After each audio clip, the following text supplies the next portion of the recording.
Pressured by Hutchinson, he goes down again.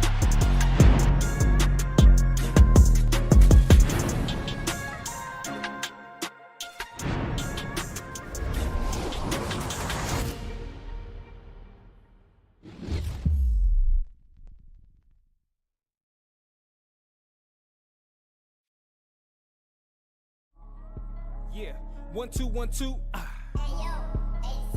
1 2 1 2. Mic check. Hey, can y'all hear me out there? Hey. Against all odds. Against all odds. Against all odds. Against all odds. Against all odds. Against all odds. The podcast. Shout out to Rockhound the Detroit Lions, man. My pride. All right, almost had it. Good morning, everybody. Welcome to the Rise of Grind Morning Show. Eric will be off today. Obviously, he's still sick. Riley, I believe he's off today anyway. So it's just me, and we're going to have a little bit of movie day today, man. We're going to get into some of the Detroit Lions media day and see what everyone's talking about. We're going to start right away with Dan Campbell this morning and Danny Rogers. We're going to get into some Brian Branch. My phone just went through an update. I swear, technology in this house, I'm over it. I'm over it. It just doesn't want to work now. So I can't hear on the back end. But anyway, hopefully you guys are good. Let me know in the chat if you are not. We are so close to getting this whipped, but we're still so far away. Big game on Monday, man. Big game. Good news by Aline McNeil, too. We'll be back here in like 30 seconds. We're going to get rolling. Pressured by Hutchinson, he goes down again.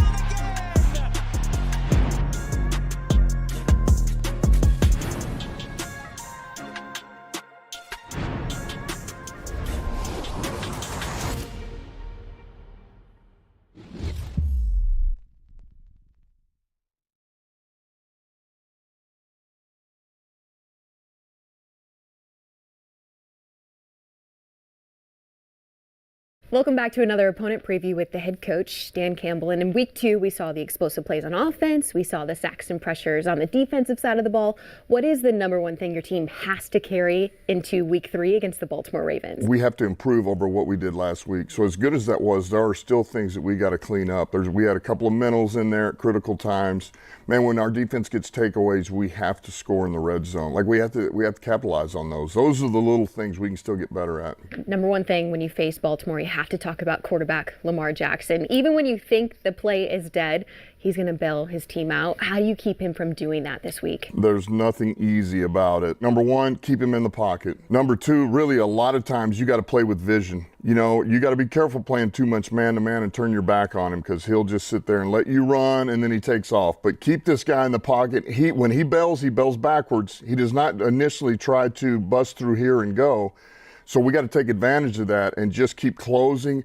It's really one of these cast the net, close the net on him. And then hopefully he won't do something like this because this is where he's very dangerous. That's part of what makes him a great player. Yeah, he's going to find Zay Flowers because Zay Flowers is just having one heck of a year in year 3, coming off a Pro Bowl season.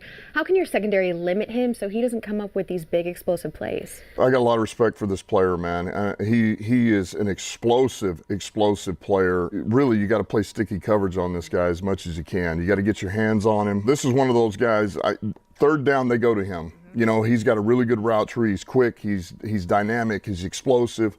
So get your hands on him and don't let him just run right through the defense. That's where it starts. And then you just gotta hang with him because if this guy breaks contain and now you got him running through your defense, you got issues.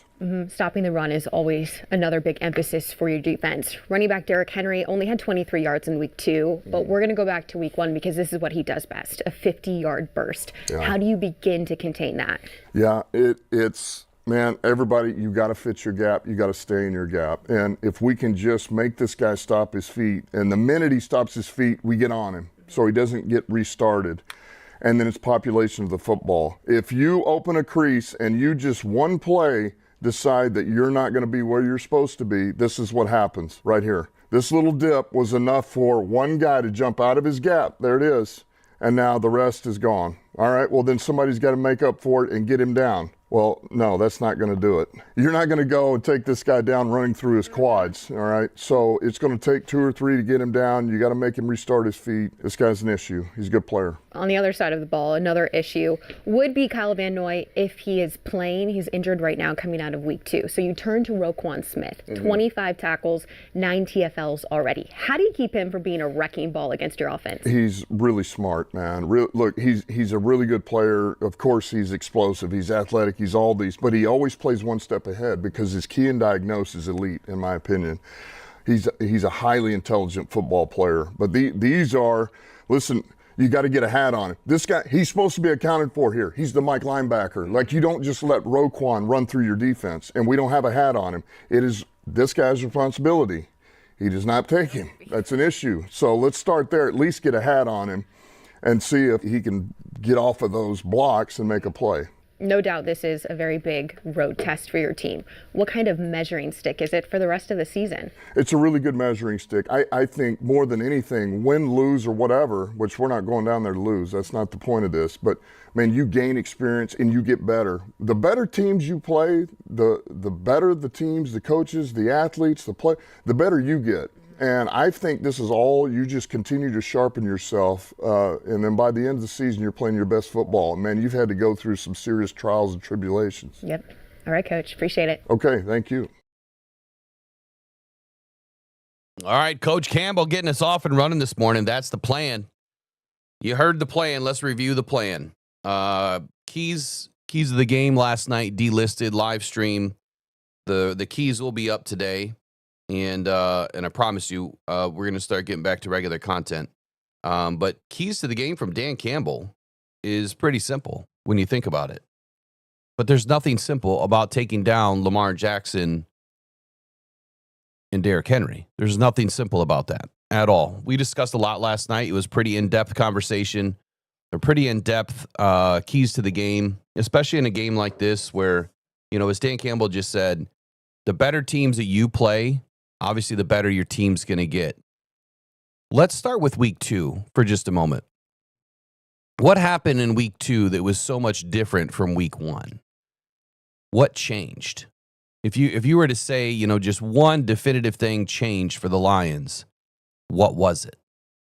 And we'll hear from Brian Branch here in just a few moments, too, as to what he had said about one of the big changes in week 2. But if you could identify just one major thing that changed in from week 1 to week 2, what do you think it would be? So that'll be the first question of the day. Get you guys rolling this morning. Get you guys working in the chat together. Let's have a good chat this morning. Get me on my P's and Q's, right? Keep me on my toes. Ask me questions. Engage. Make my brain go. I want to hear what you guys have to say. We're going to try to take phone calls after 9 a.m. I don't know if Chicken's going to make it today. Just as a quick recap of the day, I don't know if he's going to make it or not. I haven't heard back, so we'll see where that goes. Jay-Z says, biggest change for me was play calling. Okay, let me re-ask the question. What was the biggest change on defense? And then what were the biggest changes overall, do you think, offense and defense, team-wise? So defense right now, I'm thinking in terms of how do we stop Lamar? How do we stop, how do we stop Derrick Henry? And I think from week 1 to week 2, you notice some definitive changes with the Lions in their defensive scheme. And you don't have to go like super deep into scheme, right? It's super layman terms right now. They played better football, right? They played better. They were where they needed to be on the field. Someone said communication, i.e. Quick in the chat here said communication. Absolutely. Like, you boil it down to simple terms. Communication, be where your feet are, know where you need to be, recognize what the down and distance is. I mean, if you know what the down and distance is, like, it blows my mind sometimes when these guys act like they don't know who's on the schedule or they don't know who's coming up. Like, if they really don't know that, I would be worried. So I'm kind of worried that some of these guys really don't know who's on the schedule, or it's just, player talk. So I'm saying that because down and distance is huge. You have to be able to look to the sideline or look to where the first down marker is and say, okay, it's 3rd and 4. where are these guys going to end up going, right? If they're going to be running a little slant route or something, where are they going to go? They're going to try to get to that 3-yard line or 3 yards beyond the line of scrimmage at a minimum. So you got to set up and know where that first down marker is. And I think the Lions did a good job. I mean, obviously, Caleb Williams couldn't hit the broadside of a barn anyway at times, but I think the Lions did a really good job at recognizing the situation, situational football. And that's going to be big against Baltimore. Like, it's not an easy game. Hutch dropping into coverage. I didn't see that as much in week 2, thankfully. It doesn't mean that I didn't miss some plays, but I did not see that as much. Let me wind back a little bit. Offensive line play, absolutely. Absolutely. Bill Rowland says, working from home this morning. That's always fun, man. Going to sneak out later today. Later to lay some conduit to the new house. Or no, from the house to the new barn. That's always fun, man. Get yourself some new toys out in the barn. That's awesome. Keys to the game, man. If we get Lamar to play like a bum, the Lions win. Yeah, I don't know if that's possible. I don't know if it's possible. Attila the Burn. So we have, how many Attilas do we have now? Attila the Bum? Is that what that says? Is that a troll account? Am I missing something? David Napier says matching up against Matabuiki isn't going to be easy. So is Matabuiki, is he out? I thought he was out so far. Did I miss something last night?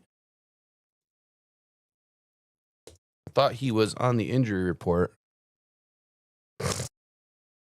Excuse me. I tried to mute. I didn't hit it quick enough. Yeah, he did not participate in practice that I knew of. He had a neck injury, I thought. Let me see if I can get it pulled up quickly. And I thought he was right in the same boat with like Kyle Van Noy. He's got a hamstring. Nate Wiggins has a groin. And Patrick Ricard, their fullback, has a calf injury. Okay, so as of 6:01 p.m. last night, Matabuiki was in the DNP portion of the injury report. So that's good news. I mean, obviously bad news for him. The bad news for us is Marlon Humphrey is looking like he's going to play.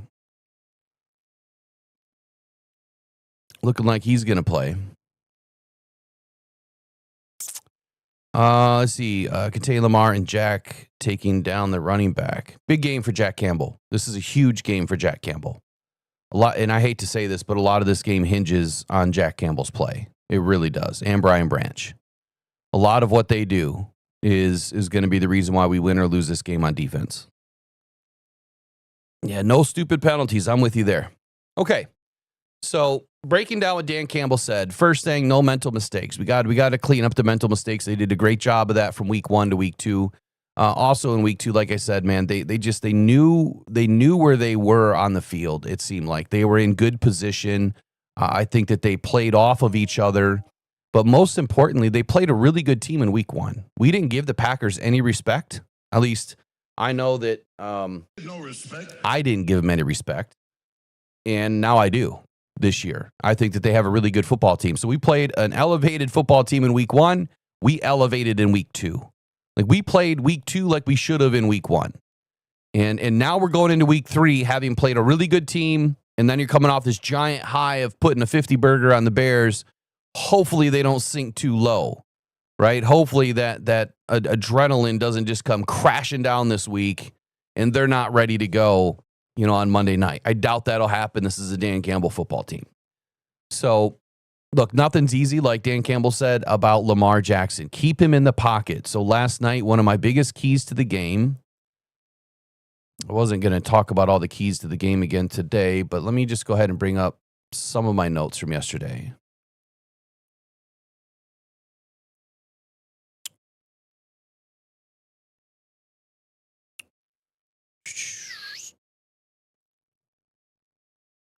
Make sure you guys drop we'll get well soon to Eric, man. He's feeling like crap. Like he's been really sick all week. Really sick. He was good yesterday for about an hour. and not good after that. All right, where is my where's it at? Week 3. That's not it. Week 3. Pre-game sheet.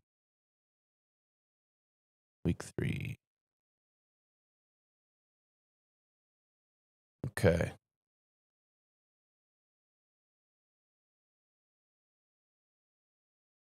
All right.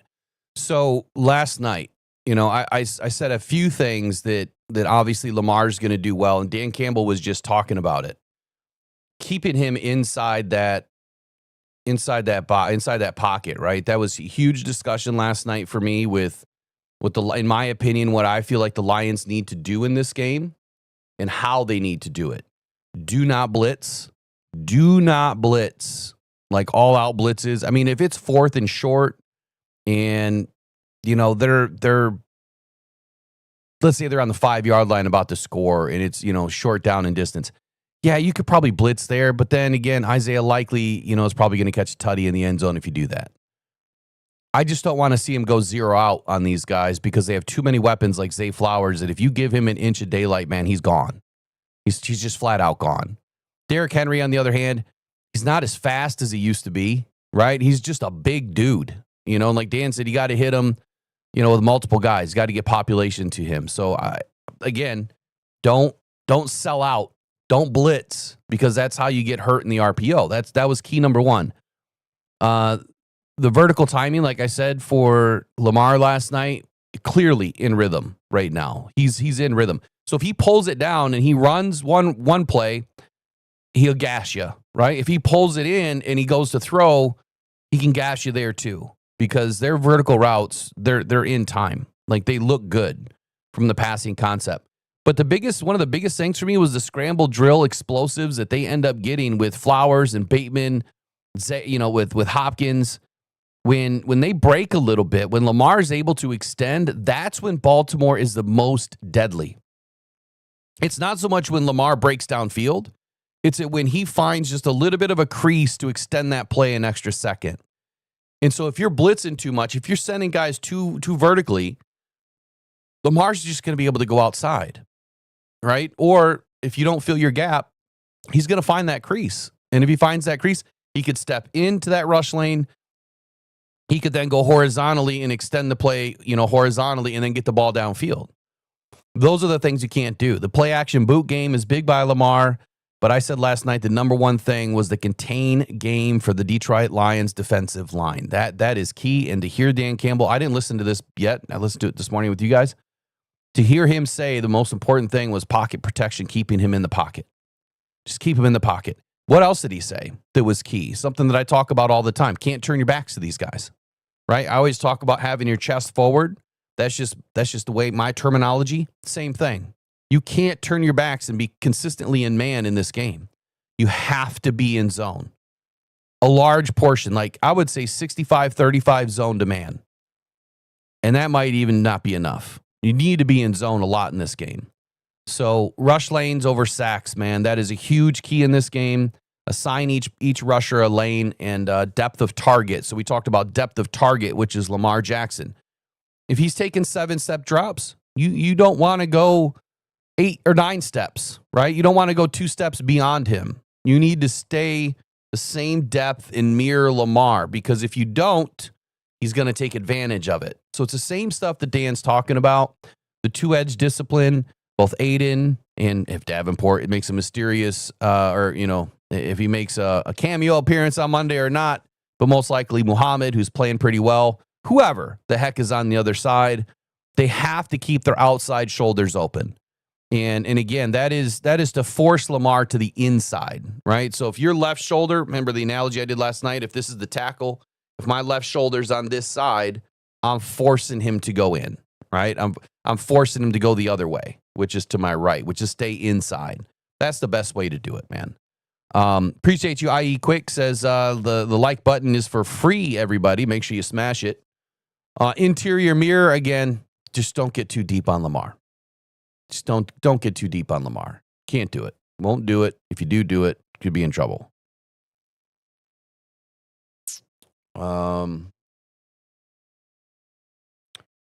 Where'd my sheet just go?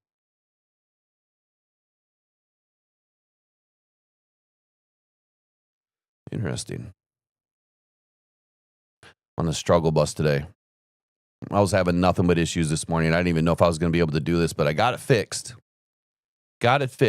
Still have some minor issues, but Roadcaster does not like to talk to OBS. Okay. All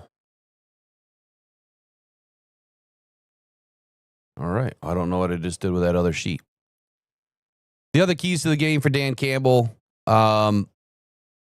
obviously it boils down to Derrick Henry, right? And Jack Campbell. That is a big time matchup for this weekend.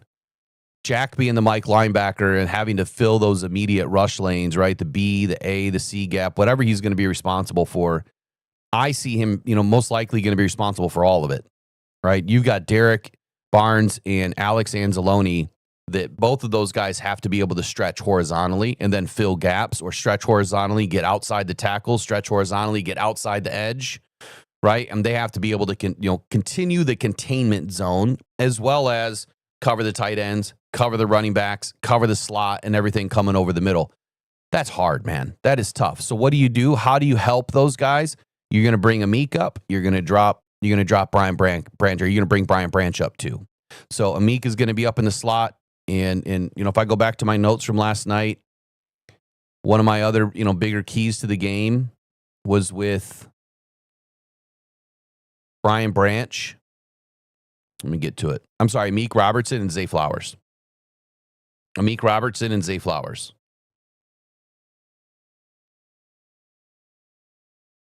And in this matchup, like Dan Campbell's given a ton of credit to Zay Flowers, as he should.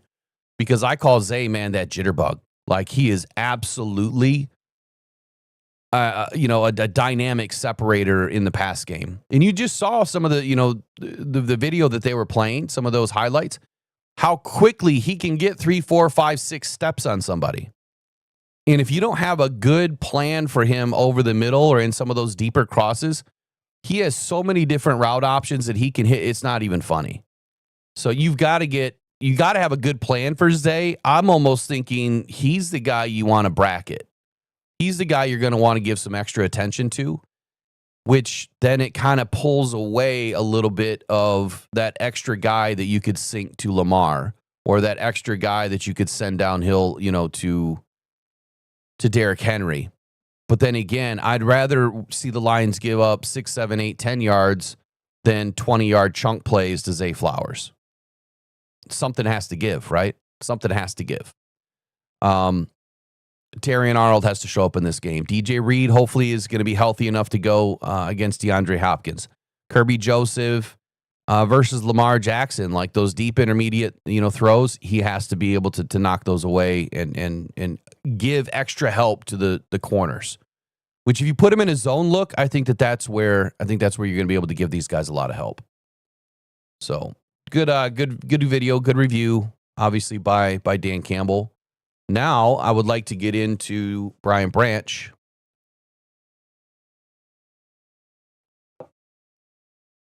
But first, I have to cover the 30 of the NFL 30 on 30. I got to do Riley's job for him today. A little segment we're trying to do every 30 minutes. Just trying to bring in the most recent news for the NFL.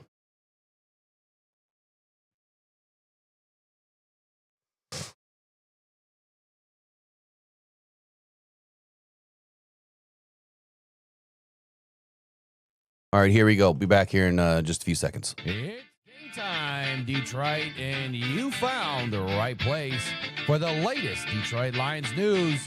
So hop on in and take the ride to Super Bowl 60 with Rocked On Detroit Lions. Join Will Rock, Eric Rintamaki, and Riley O'Brien today on the Rise and Grind Morning Show. Good morning.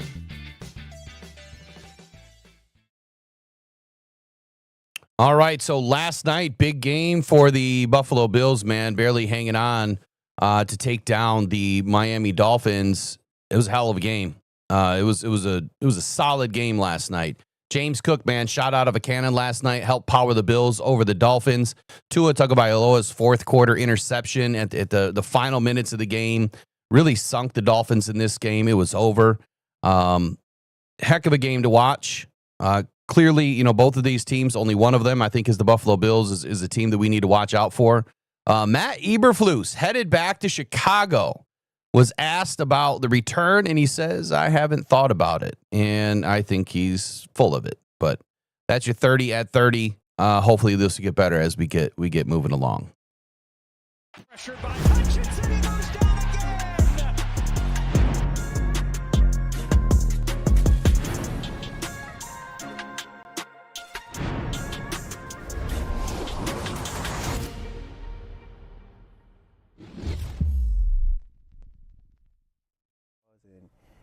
Just trusting each other, really. When you get 2 takeaways and you stop them twice on downs and you're handing them those empty possessions, can you feel the life come out of an offense a little bit? Oh, yes, sir. I know it gives our offense juice. And that's really what it's all about, us just giving our offense the opportunity to go score again. One of those turnovers came off your hit.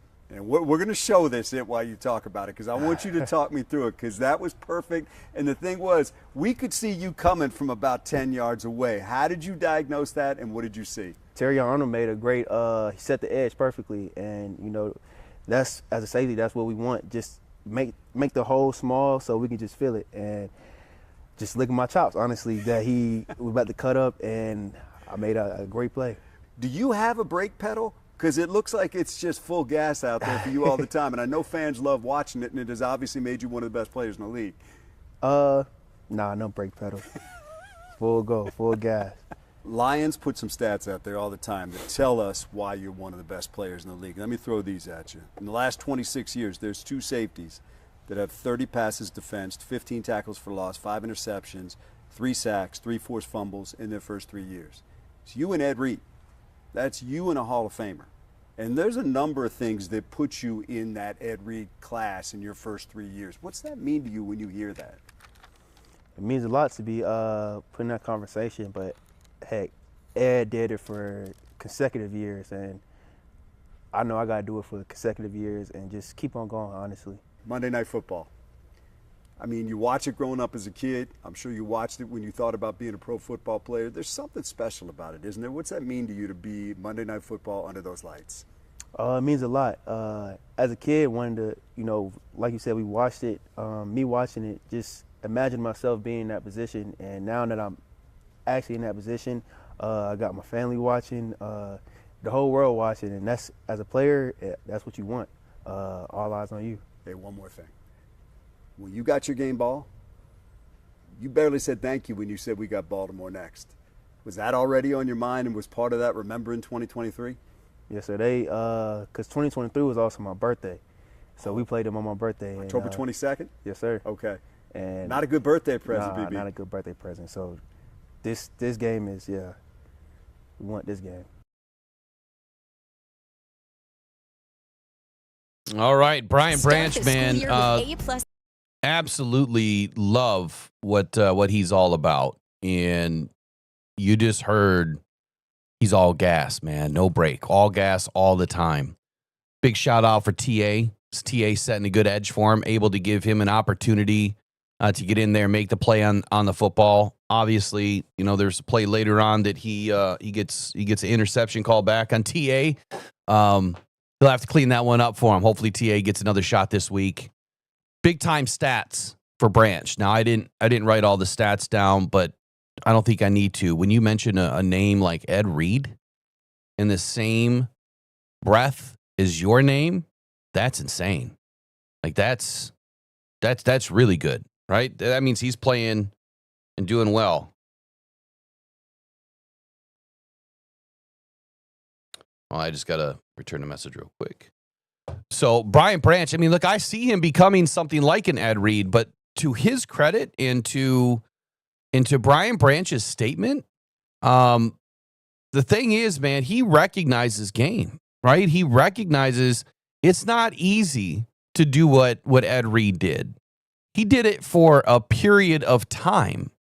And that period of time was long-standing. So Brian Branch recognized I might be doing some things right now, but if I want to get to that Ed Reed status, I have to do it tomorrow. I have to do it next week. I have to do it next year. I have to do it in 3 years. Super humble dude.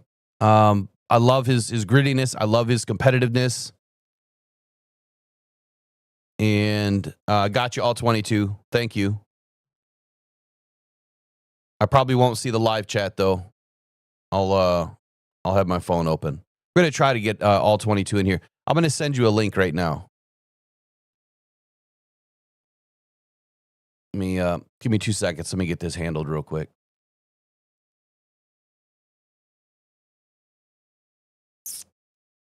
Trying to make some things happen, man. We missed out on all 22 yesterday because, well, we weren't on in the morning. We had a lot of issues.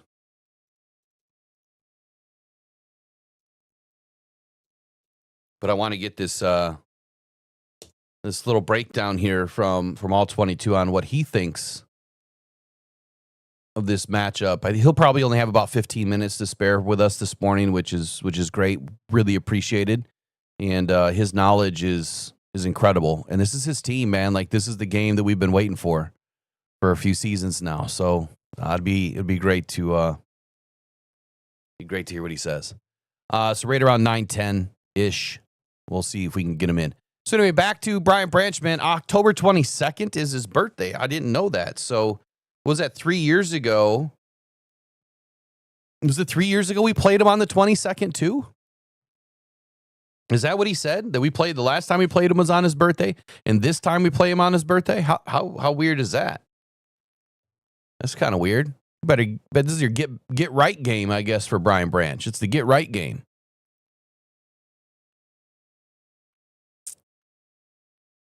Let's see here. Wind back in the chat. So my first question this morning was, week 1 to week 2, what was the big difference? Now it's week 2 to week 3. What do the Lions need to do in this game to be able to have a chance against Lamar's Baltimore Ravens? Right? I don't care about the injuries. It happens to every team. So whether Davenport is up or down, it's not going to matter, right? We have enough guys. And quite honestly, this couldn't be a more perfect game to end up missing somebody like Davenport, because you shouldn't be stressing the edge anyway. You shouldn't be stressing, the edge to get after Lamar. It's the exact opposite. And I'm curious to hear what all 22 says. Matter of fact, that'll be one of my questions for him is how would he handle Lamar from a defensive standpoint?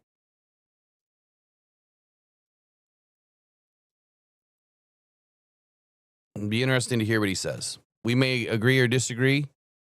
Like I've said before, I think it's all about contain. Dan Campbell said keep him in the pocket, right? You got to have some vision on Lamar, which means a spy at some point, whether it's a delayed spy. I think it's a zone scheme that you're going to be running, but you're going to be able to flip a little bit between zone and man in this game. You have to keep Baltimore guessing. So that would have been the second thing, right, that I noticed in week 2 that we didn't do as well in week 1 was that pattern matching, was the flipping between zone and man. But there was a key that Brian Branch just said a minute ago, and that was trusting in Kelvin Shepherd. He said that was one of the biggest things. One of the first things he said in that interview, that one of the biggest things was just trusting in Kelvin Shepherd to give us the plan, right, to execute his plan. And I don't think that they didn't trust him before, but whatever his plan was in that game, it worked. And you just had to trust him. So Attila the Hun, the actual account, says this team's defense is going to improve every game. I'm right there with you. I'm right.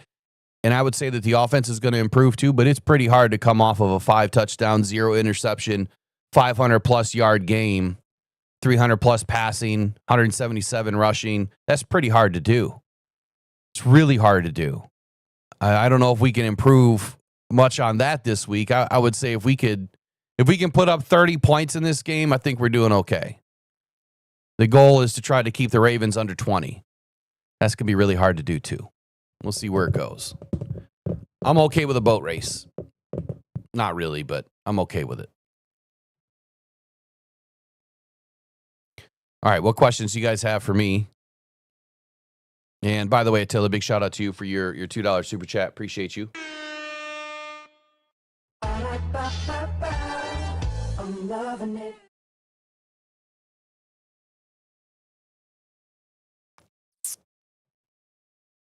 All right, next up, we're going to get into Jared Goff this morning. I want to hear what he has to say about this Baltimore Ravens team. I didn't get a chance to listen to it fully yet. So when we get back from Jared Goff, let's see what questions you guys have or what things that you'd like to talk about this morning. Like I said, I'm going to try to take some phone calls either before or after, probably after all 22. Or I might open it up right after Jared Goff. We'll see how it goes. I've got to test it out. I'm hoping that it works. Let's get into Goff. Can I ask you about Kyle Hamilton? Just the ability to kind of ID what he's doing before the snap. Just that review of what they're trying to do defensively. Yeah, sure. He's a big part of what they do on defense. He's a great player, obviously. Has been for a long time. And plays deep, plays short, plays man, plays zone, tackles well. Can get his hands on the ball if you let him. He does kind of a little bit of everything right, and is a big part of what they do. You've got a guy like Brian Branch, very few guys that can do all those different things. How much does spending an entire training camp practicing against a guy that can emulate a lot of those things prepare you for a match? Very similar players in the fact that they will cover wide receivers in man coverage, and that's not very many safeties will do that willingly and as a part of their defense. So similar in that aspect, they're both good cover players. They're both really good man cover players. They both hit hard. They both can make plays on the ball. Like I said, they both tackle well. They're both really good players, and we're lucky to have BB, and then got to play against Kyle this week. Is Zach Gore just maybe a continuation of what McDonald was doing there in Baltimore? Yes and no. There's a lot that's different. There's a lot that's the same. It's hard to get into the nitty-gritty of that, but there's some carryover, and then there's some stuff that's different. What do you remember about the 2023 game? Yeah, they kicked our butt. They got after us early and often, and we certainly remember that. I know it's only been 1 week. Sorry if you've been asked this, I stepped up a little late there, but just how good do you feel that the passing game is humming after 1 week, and how important is that going to be Monday night against that defense? Yeah, it felt good to get on a good page there, certainly in that game, and felt like we were completing a lot of balls and getting down the field and a lot of explosives and the whole thing, and it really starts up front, right? I know we said that already, but those guys pass pro like that, man, it's going to be tough to stop us, and they did a hell of a job. They really did, and I found the open guys, and it worked, and this Monday night, we'd like to throw it again like that if we can.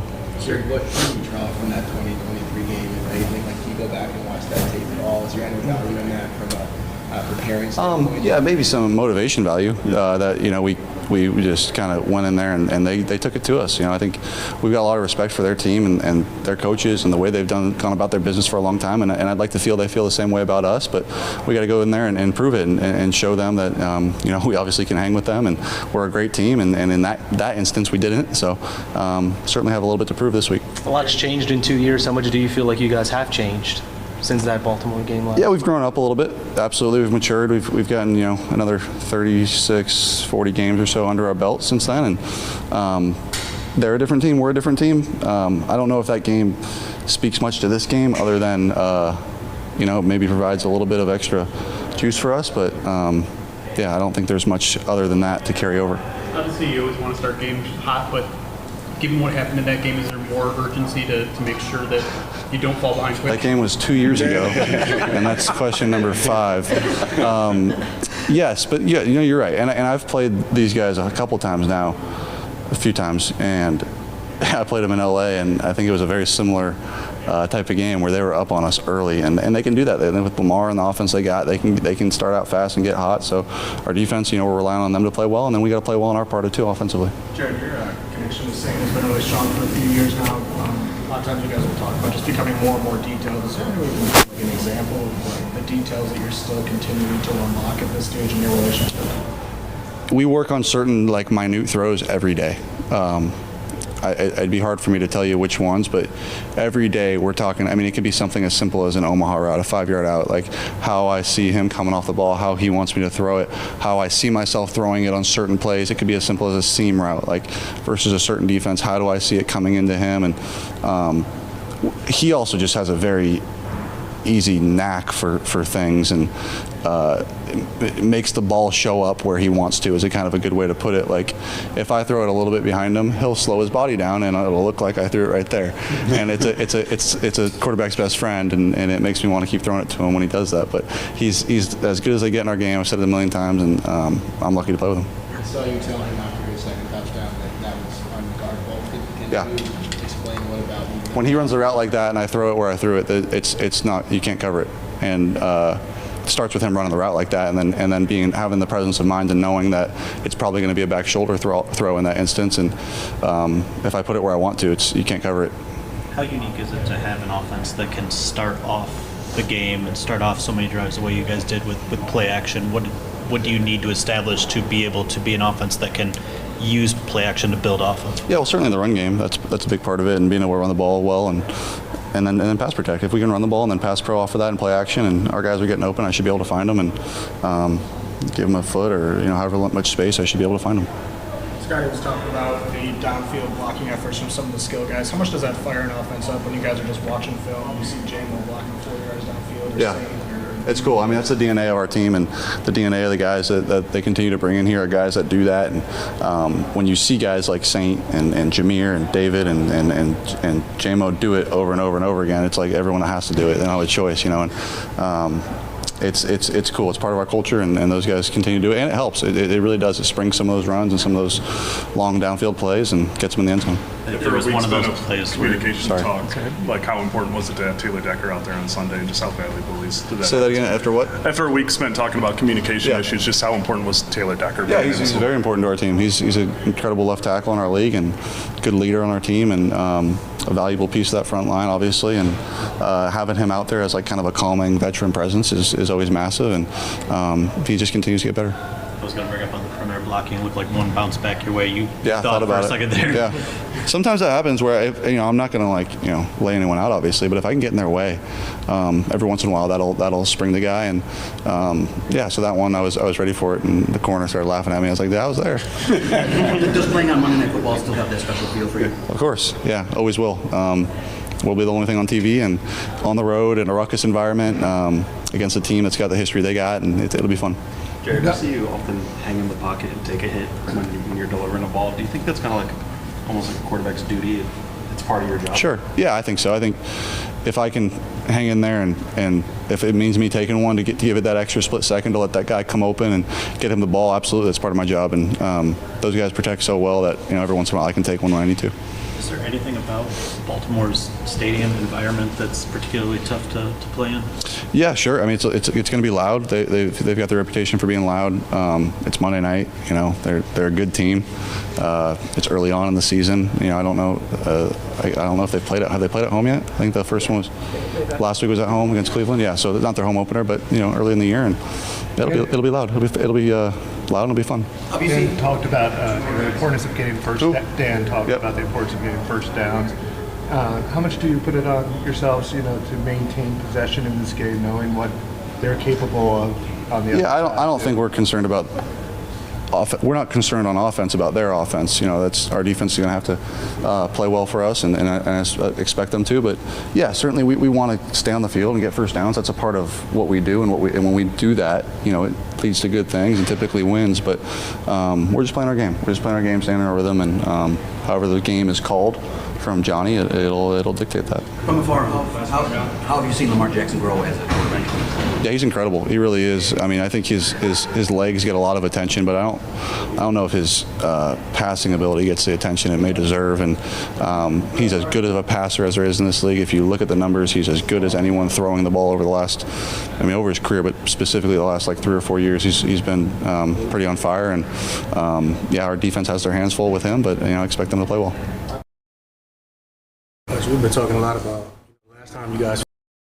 All right, we'll come back to Hutch in just a moment.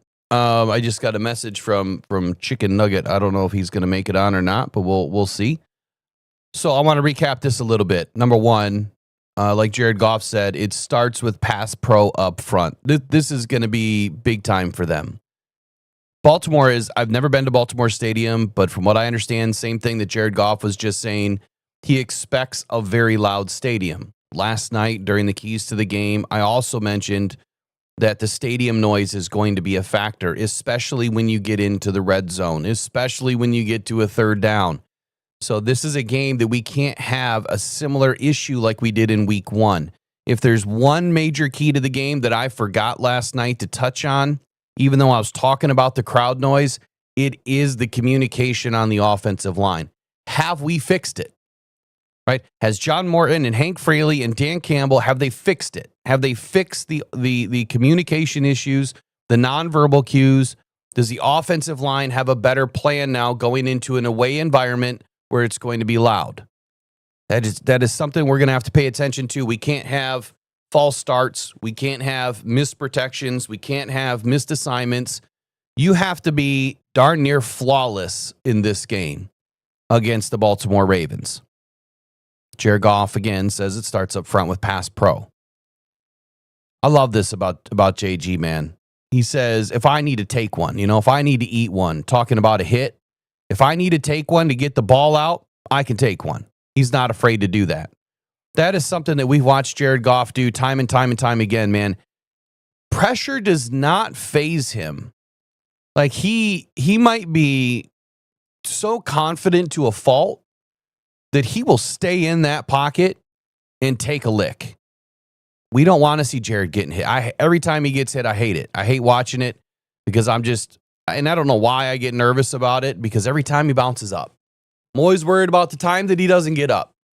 That's the time that I'm worried about. So for him to say that he's willing to stay in this pocket and eat one, man, that's why we all love 1-6, man. He's an absolute baller out there. He is not afraid to put his body on the line to make sure that this team can continue moving downfield.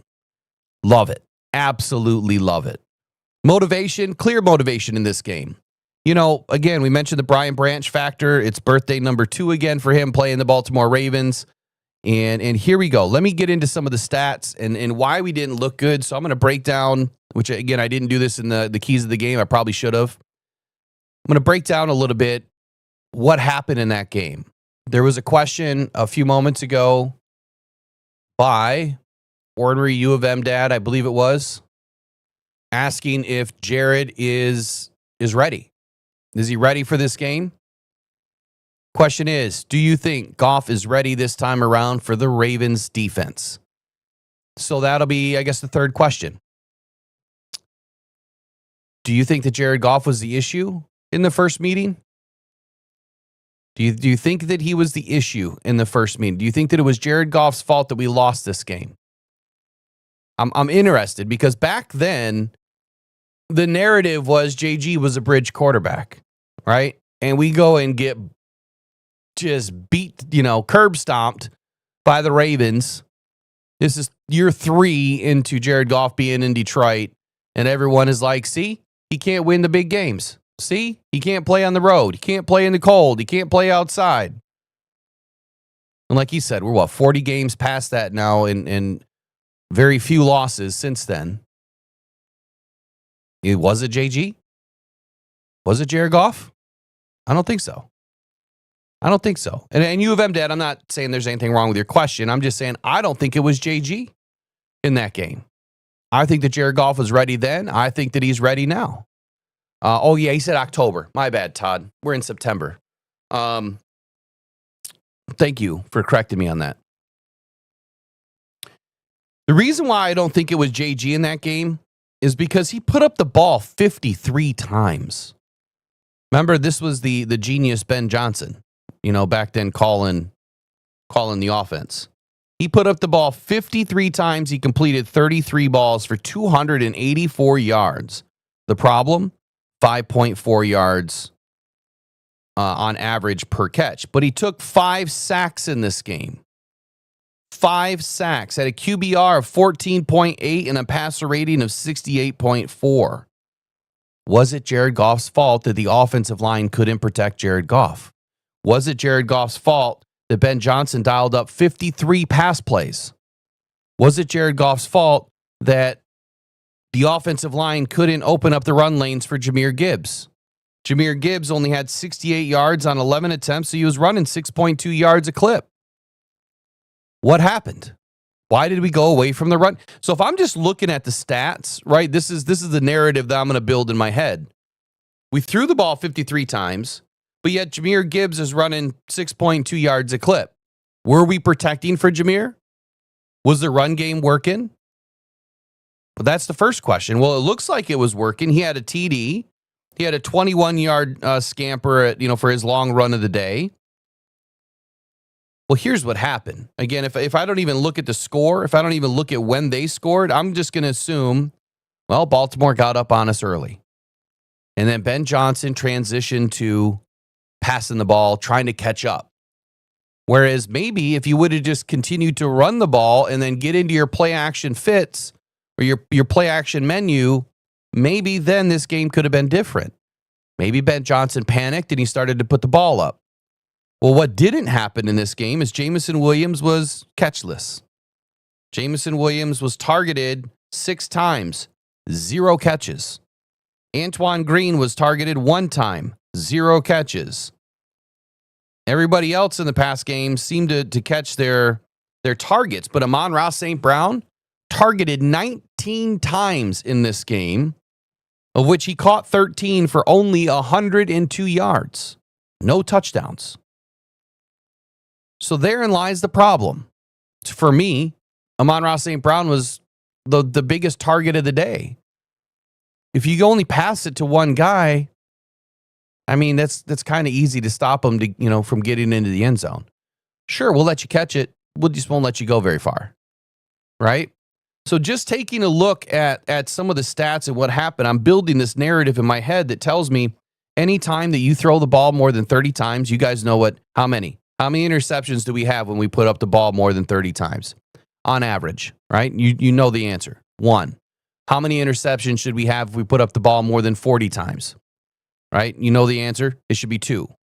And then if we put up the ball 50 or more times, it should be 3. We should have 3 interceptions. And we shouldn't have, but the numbers will tell you the likelihood is you're probably going to have 3. Jared Goff had 1 interception in this game. So he played, a pretty clean game, right? Outside of getting sacked 5 times, I'm going to blame that on the offensive line without even looking at the tape. They did block for Jahmyr Gibbs. Why did Ben Johnson go away from that? He put up 284 yards through the air. Clearly, he could find his guys. He was able to connect. Play calling was probably an issue, right? Play calling was an issue. Pass pro was an issue. The biggest issue, probably defense, right? You can't allow a team to put up 38 points on you. You can't. We know that through the test of time, man, you go look at any game. I don't care what game you look at. The minute the opponent scores more than 20 points, the likelihood of your loss amplifies probably by 50, 60% or more. Probably 50, 60% or more. The likelihood of you winning by keeping a team under 20 points, you're probably going to win 75% of those games. The ones that you don't win when both teams score more than 20 points I don't have a metric for that. Honestly, the percentages that I'm giving you are just guesses right now, but I'm pretty close. I haven't extrapolated all that data out yet. My nerd brain has not had time to do that stuff, but I will. But I do know one thing. That keeping points or keeping teams under 20 points is real. Right? That is a real stat. That is something that I've tracked for a long time. And you can go look at all the games from the first 2 weeks and look at what teams are winning, that are scoring more than 20 points. We talk about it a lot, but I'm reminding you because it is something that we expect this defense to do. We expect this defense to keep points off the board. We expect this defense to get a couple of stops to give Jared Goff and the offense a couple of more opportunities. If the Baltimore Ravens continue to push the ball downfield and they're not getting any stops and getting the ball back into Jared Goff's hands, your likelihood of you winning this game is nil, right? It's not going to happen. We have to be able to give the offense an opportunity. It is a must.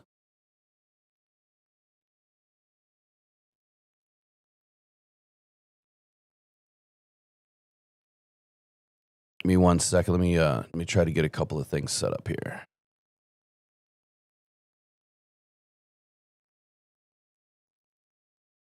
Just in case all 22 is able to join us. Secondary.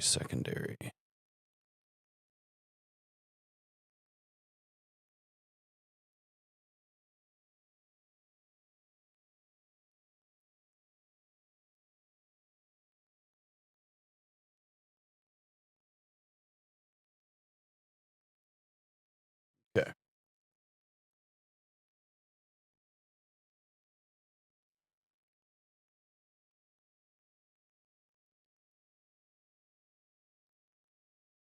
All right. So again, just based on looking at the numbers from the last meeting, we put up a ton of yards. A ton. You know, it was a good game statistically. You know, from a yardage standpoint, what do we have? Close to, let's see, about 350 yards of offense, not including any special teams. When I take a look at the defensive stats, I'm seeing this. Kirby Joseph with 10 tackles. What is that telling you?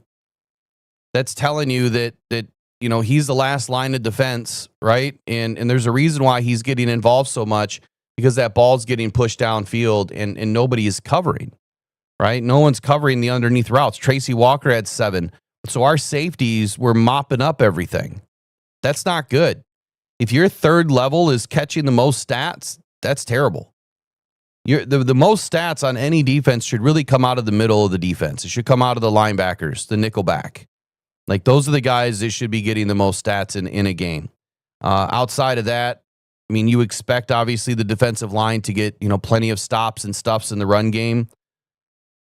But honestly, it's the linebackers that need to have the bigger day, and the nickelback. Those are the guys you expect. Didn't happen in this game.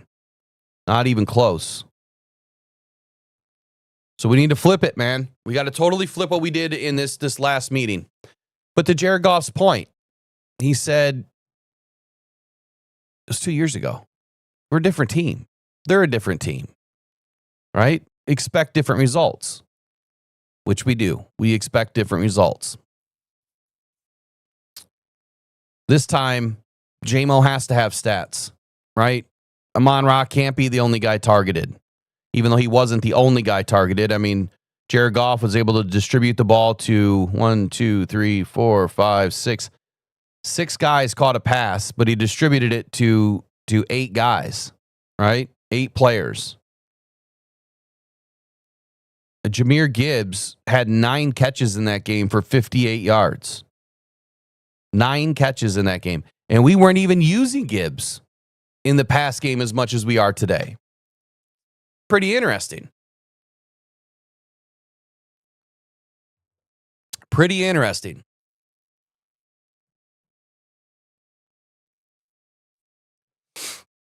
Somebody fire Eric Rintamaki.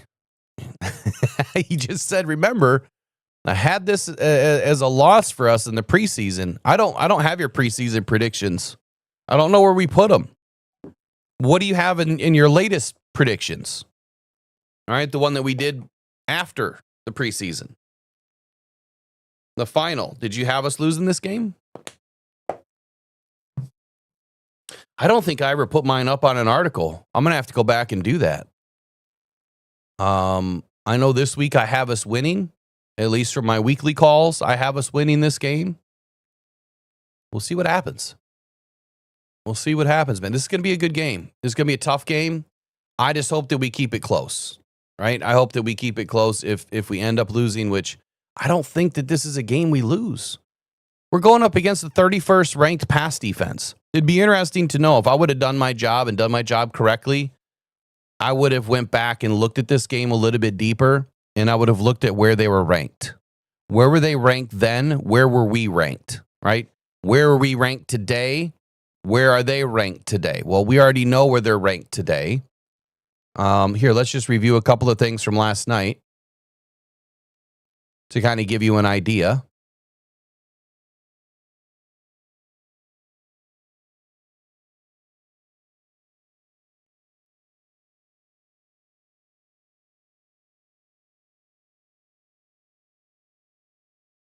All right, so right now your Detroit Lions overall NFC ranking is 3rd. The Ravens are 1st in the NFC. Overall record, we're both 1-1. Division ranking, we're both ranked 2nd. The NFC North record, we're 1-1, and their, I should say AFC record. I don't know why it says NFC North. It should be 1-0 for them. How did I not catch that last night? Offensive ranking.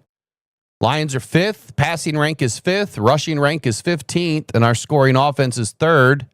On the other side for the Ravens, their offensive ranking is 11th. Passing rank is 23rd. Rushing rank is 5th. Scoring offense is 1st. But it is not separated by much. When you take a look at where the Lions are in yards per game, 378.5. Passing yards, 267. Rushing yards per game, 111.5. And points per game, 32.5. On the other side of the football there, the Ravens are putting up about 40 yards less per game, 337. About 70 yards less per game in the passing game at 196.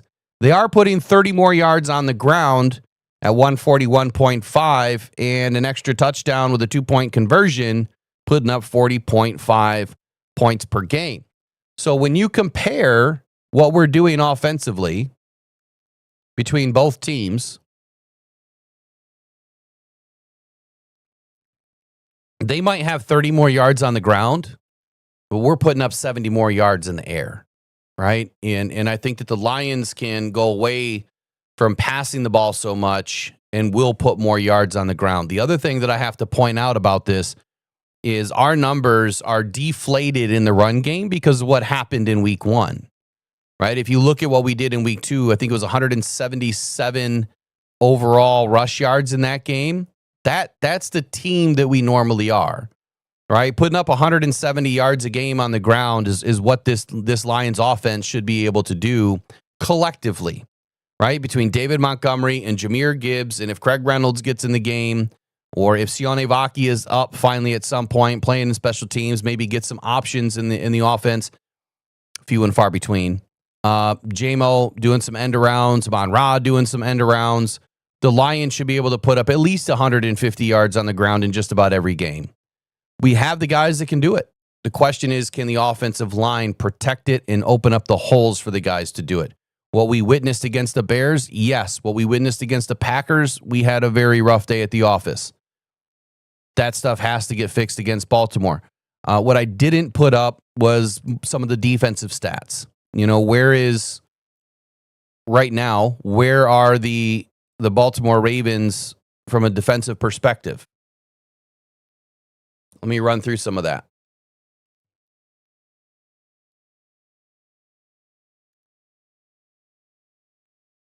One thing that, I should probably ask all 22 is the double teams with Reader and Hutch. So Reader's getting double teamed right now at about 88% of all the pass rush snaps, and Hutch about 67% of all the pass rush snaps. So I'm curious, does he have any sort of an idea for a defensive alignment that, the Lions could take advantage of, knowing that going into each game that, those guys are going to get a lot of attention, but Roy Lopez, 50% of the snaps, he's getting double teamed. And Al-Qudim Muhammad, 47% of the snaps, he's getting double teamed. So it's not just Reader and Hutch. Tyreek Williams, around 50% of snaps, he's getting double teamed. So everyone's getting paid attention to, right? How do you take advantage of that? You got to be able to force the offense to do something that you can take advantage of. And what is that? Especially if you're going to be in more of a contain role. Taking a look at defense, where are the Ravens in like a third down conversion percentage? That's a big one, right? Where are you? How can the Lions take advantage of that? The Lions are giving up 47.83% on third down. So that means the opponent on third down against our defense is converting on 47.83% of plays. So we're ranked 25th. All right, that's not good. That's bad. Right? We're ranked 25th. Where's Baltimore? Where is Baltimore? Baltimore is 42.42%. They're ranked 18th. So it's not much better. You're talking a difference of about 5% here. It's not much better. We can live with that. But when you take a look at what the Lions offense is doing, right? Converting on third downs, converting on fourth downs, it's much different, right? We're converting at a much better level. How about fourth down? Detroit Lions are giving up a 33.33% conversion rate to opponents on fourth down. Baltimore is giving up 50% on fourth down. And we know that the Lions will take advantage of fourth down opportunities as they are presented. Obviously, distance, yardage, all of that stuff plays a factor.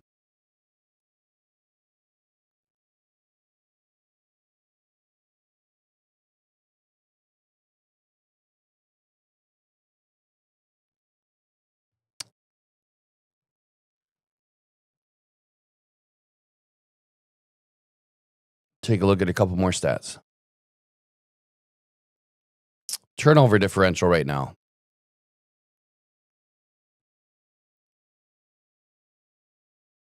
Your Detroit Lions are plus 0.5 in turnover differential right now. Plus 0.5 for the defense. Well, I guess and the offense. It's all combined. Baltimore is plus 0.5. So it's a dead even heat in the turnover margin. This is a game that we expect that the Detroit Lions must do a better job in the turnover differential department. As far as red zone scoring, this is a big one. Like, this is the one that matters. Red zone scoring percentage. This is just for TDs. So how many TDs is your defense giving up when the opponent enters the red zone, right? Baltimore is giving up 3.5 TDs per game in the red zone. The Detroit Lions are giving up 2.5. They're giving up 2.5 TDs per game. So that tells me that the Baltimore's defense in the red zone, if I understand the stats correctly, which I think I do, that tells me that your Detroit Lions offense, who's scoring at a 78% clip in the red zone, should be able to capitalize on red zone opportunities against the Baltimore Ravens. All right, now let's switch over to some questions. I have not heard from All20. He could be busy. I've not heard back to see if he's able to join. We'll see if he can. He said he might message in the chat, which I won't see, so someone would just have to highlight me and tag me. Big shout out to Adam Gakowski. Now that I see your name in there, Adam, like he always does, drops $25 in the bucket every Friday to help out the Rockhound Cancer Foundation. If you would like to do the same and be a contributor this season to the Rockhound Cancer Foundation in our march to $50,000, our goal is obviously to help those cancer warriors and survivors. Once we get to that $50,000 mark, we've got the same plan this year that if we can actually hit it, we will get a $500,000 endowment from a local company that has been willing to pledge and help us to help my goal, our goal, the goal, which is thyroid cancer awareness and some free testing, baseline testing for cancer patients and or people that have never had their thyroid tested, man. Like, got to raise awareness about this stuff. It's a silent killer. It's a disease, obviously, that I've been battling now for a couple of years. And after thyroid cancer, everything changes, right? I mean, talk about energy suck. You get no energy. You have no energy half the time. So, yeah, a lot of days I look exhausted. I'm exhausted. Trust me. I'm exhausted. So if you'd like to help out, please do us a huge favor and donate to the Rockhound Cancer Foundation. You can do that in many ways. Simply by either doing a donation on buymeacoffee.com/Rockhound. Looks like Brandy Coffee just dropped it into the chat. you can also go to that same site and you can participate in the raffles. We put up jerseys and other memorabilia every single year to do raffles. We do giveaways, and that'll be starting this weekend. It doesn't appear like I'm going to be able to make the game to Baltimore. We'll see. Might be a last-second thing that I'm able to go, but if I can't, we'll be doing some giveaways on the Monday night stream. We'll be giving away some mini helmets, and these are signed by Penei Sewell. I think we have some other ones too that are not Penei Sewell, but we'll be giving away some things. We're also going to be doing some jersey giveaways this season, and Isaac Tesla will be up today. So Isaac Tesla will be up inside the Buy Me a Coffee program today. You'll be able to bid on that. You can also buy a Rocked On jersey, a custom Rocked On jersey. I think they're like $230. That puts about $30 into the bucket towards the Rocked On Cancer Foundation. So it's not just always a straight donation. You have an opportunity to win something, right? And the reason why? This channel was developed for the fans, by a fan, for the fans. It always has been that way. It'll always be that way. This is your channel. So it's something that we try to share together, right? And we try to give back 100% to the local community.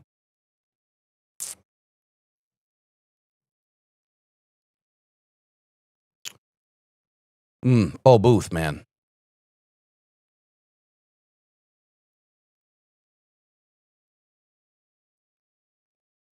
It's tough to hear, buddy. That is tough to hear.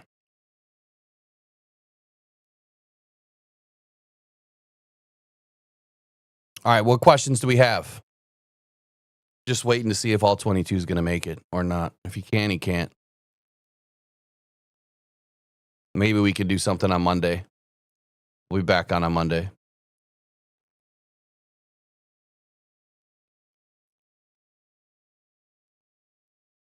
Unless I'm in a plane.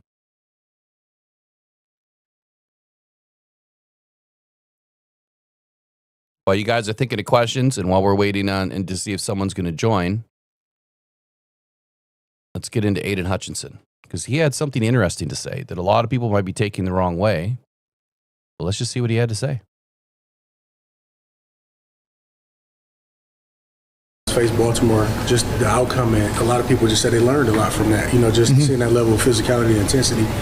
Just thinking back about that, what do you think the team can take, even though it was 2 seasons ago, what you guys can take from that experience, seeing the level that they performed at, at home? Yeah, we got to be ready physically, and we know that, we know they want to establish the line of scrimmage and get Derek going and Lamar going, and so we understand that, and we, we're going to be ready. We're going to be ready physically. How tough is it facing a quarterback like Lamar Jackson, man, obviously one of the best in the league, just going up against him, how tough is that challenge, man?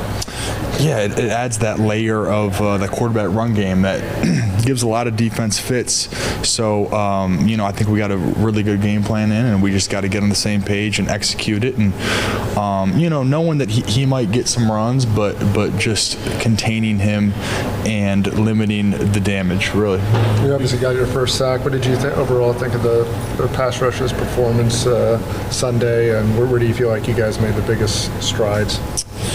I thought I was happy with the guys and how we rushed the passer. It's one of those games too that you get up on offense and you're about to get into a bit of a pass fest game, and it's really a pass rusher's dream right there. So it was a lot of fun, and hoping to continue to build on it. When you talk about the physicality in comparison to 2 years ago, what have you seen over these 2 years from the team as a whole to get to the point where you're confident you can deliver what you guys need to do? Yeah, if you look back to 2023, we just kind of, I feel like we're really building that culture around here, and now we are 4 or 5 years into it, and I think we've established ourselves as one of those teams, and with that comes expectation. With that comes the standard of physicality every single week, knowing that you're going to get most people's best shot, and so that's we understand that, and we're I think we're more established in our role as a team of where we're at in the NFL right now. How frustrating is it rushing these elite mobile quarterbacks? You had Kale You got him once, but there was another time you were back there and he was able to squirt away. When you're winning your one-on-one matchup and they still manage to escape, like how frustrating is that as an edge rusher? Yeah, it can be very frustrating for sure. That's kind of what the NFL has turned into, though, is a lot of these mobile quarterbacks. So obviously, I mean, every week it's another mobile quarterback. I feel like there's not too many teams besides us that you can say doesn't have too mobile of a quarterback. So yeah, it's just kind of I'm not that wasn't a knock that wasn't a knock on Jared, but you guys know what I'm saying. Jared's not running the read zone. I think he ran it one time against Atlanta like 2 years ago, but it's just not really like that. But yeah, it's the standard, and it's what every week brings. Is there a I don't know, right? When I'm sure there's a lot of quarterbacks you want to sack every quarterback, but would there be something special about getting Lamar? I don't remember if you got him 2 years ago, but to get sort of that pelt on your wall, he's going to be Hall of Famer and kind of yeah, for sure. Lamar is one of those guys that would be fun to sack. So we're gonna execute the game plan and get after it. But again, that'd be a fun one for sure. We don't know Marcus's status obviously, but Tyrus Reed's been here a couple of weeks, hasn't had a chance to get a game. What have you seen from Tyrus on practice field? He hasn't been here too long, so I don't know if I can speak too much on it, but I think he's got an opportunity here coming up, and I'm looking forward to see what he's got. It seems like Muhammad made a bunch of big plays last week. Was a force for most of the game. What do you like about rushing opposite? Yeah, Quan is great. He's awesome, a great teammate, and he's been playing some really good football. So I'm looking forward to play with him some more. Is there anything that you can draw from the Ravens game in 23? Like, can you go back and watch that tape at all? Is there any value in that for you guys 2 years later? It was so long ago. Not too much, but it's kind of more of the same. No clue why that just their happened. team is pretty similar, but except they got Derek now and. I mean, a couple different personnel, but so not too much because they're a different team, but you're definitely going to get more of the same. What have you liked about your team's plan to contain these running quarterbacks in the first 2 weeks? What was the question? I'm What have sorry. you liked about the game plan to contain these quarterbacks? It seems like it's been pretty successful so far. Yeah, just having awareness, which is always important, but it's going to be the challenge every week. Alkadee Muhammad was saying how he learns from you. Whenever you hear a guy who's been in the league for a while now say that he's learning from a young guy, how much confidence does that give you that you're making an impact on the field and off the field? Am I still young? I would say so. Year 4 going. Damn. No, it's great. I mean, I can say the same about Quan. I watch him do some stuff, and you're like, you want to take some of that in your own game. But no, we have a really good relationship, and with Marcus being uncertain for the future, it's gonna be fun. We're gonna get after it. Me and Quan are. Thanks, guys. You missed it. May have missed it. You looked like you were soaking in that moment when you got that. That's great. I mean, I can say the same about Quan. I watch him do some stuff, and you're like, you want to take some of that in your own game. But no, we have a really good relationship, and with Marcus being uncertain for the future, it's gonna be fun. We're gonna get after it. Me and Quan are. Thanks, guys. You missed it. May have missed it. You looked like you were soaking in that moment when you got that. So I'm a little bit confused by what he's saying. What did I miss? Who's he talking about with Quan? Who's he talking about? Did I miss something?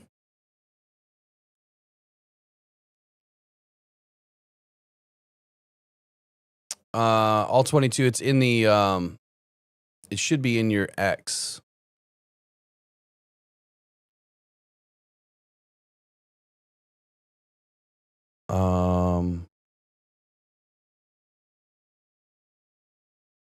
You know what? Hold on, buddy.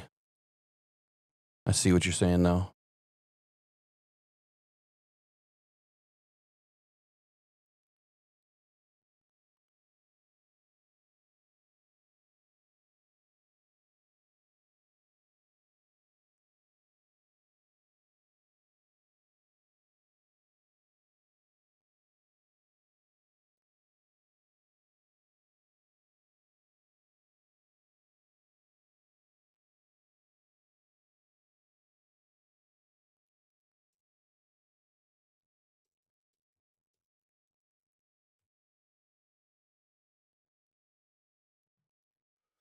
Okay. Anyway, I don't know what I missed there.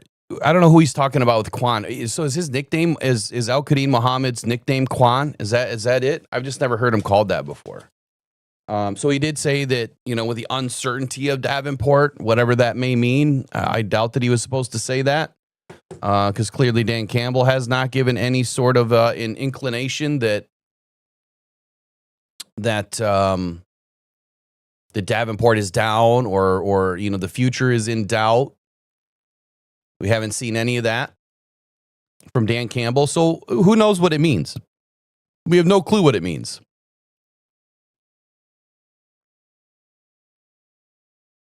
I guess we'll find out, soon enough, right? We'll find out soon enough.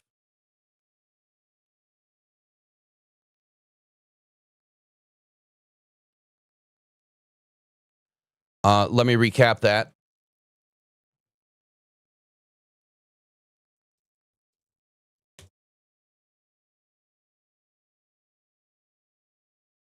Hold on. Can't tell if all 22 is back there or not.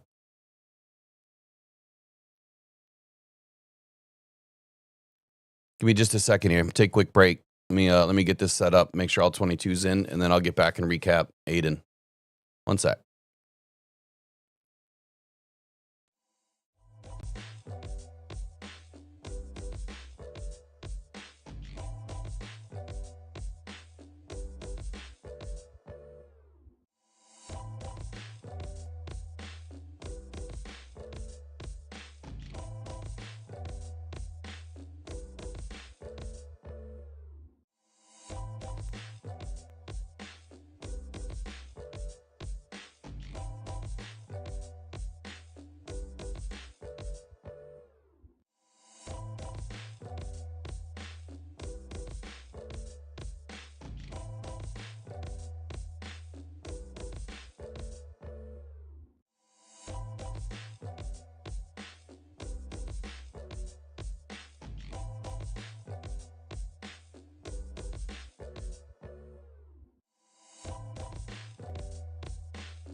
All right, you should be in the back room now. Yeah, man. I'm good. Right, perfect. Not sure why my webcam's not working. Sorry. Oh, that's all good.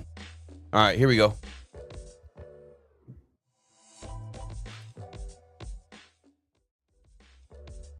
Okay, we should have all 22 in the back room now. Do you have me? You have good audio? Yeah, man. Sorry I'm late and my webcam's not working. I'm a mess this morning, but thanks for having me on. Trust me, man. I've been dealing with that nonstop over the last couple of weeks. It's all good. Just a quick audio check. Looks like Eric says that they could hear us both, so we're good. Let's get rolling. I just got to ask a quick question because I was thinking about this last night, and I know that the goal today is let's kind of diagnose, get your thoughts on the Ravens-Lions matchup. But this is the toughest question I think you could ask anybody that one knows, like, your extent of football knowledge, but number two, Lamar Jackson. How do you handle Lamar from a defensive standpoint? What should the Lions be doing from your perspective to give him some trouble on Monday night? I mean, historically, you do have to get pressure to an extent, but it's always a risk reward.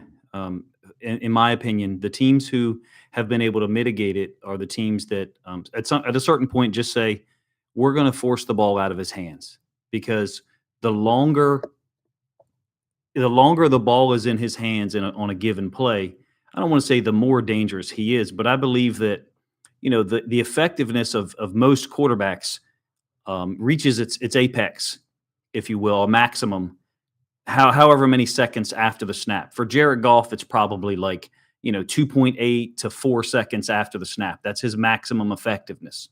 Do you know what I mean? Like getting rid of the ball. I got you. Yep. For Lamar, that extends to, I don't know, 6 seconds, 7 seconds after the snap because of his ability to hurt you with his legs. Now, something, last week against the Browns, something was going on from a lower body standpoint. We didn't call many option plays at all.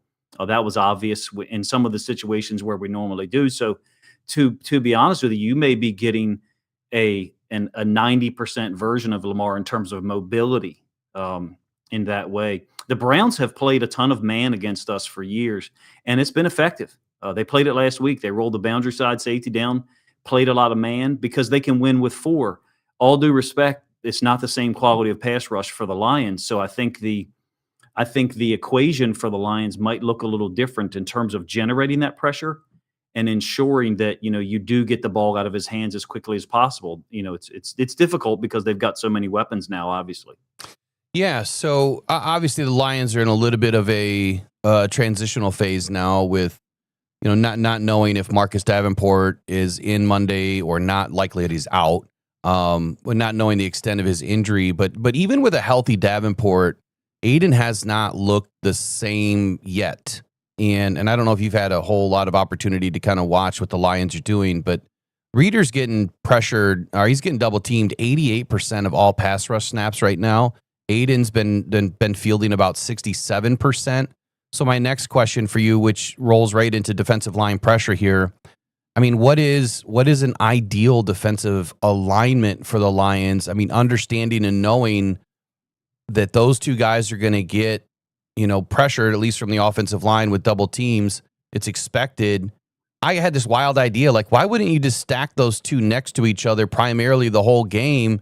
It's not like you're going to double team 2 guys on the same side of the line. I guess give us your thoughts there and what you would do or not do if you're the Lions defense.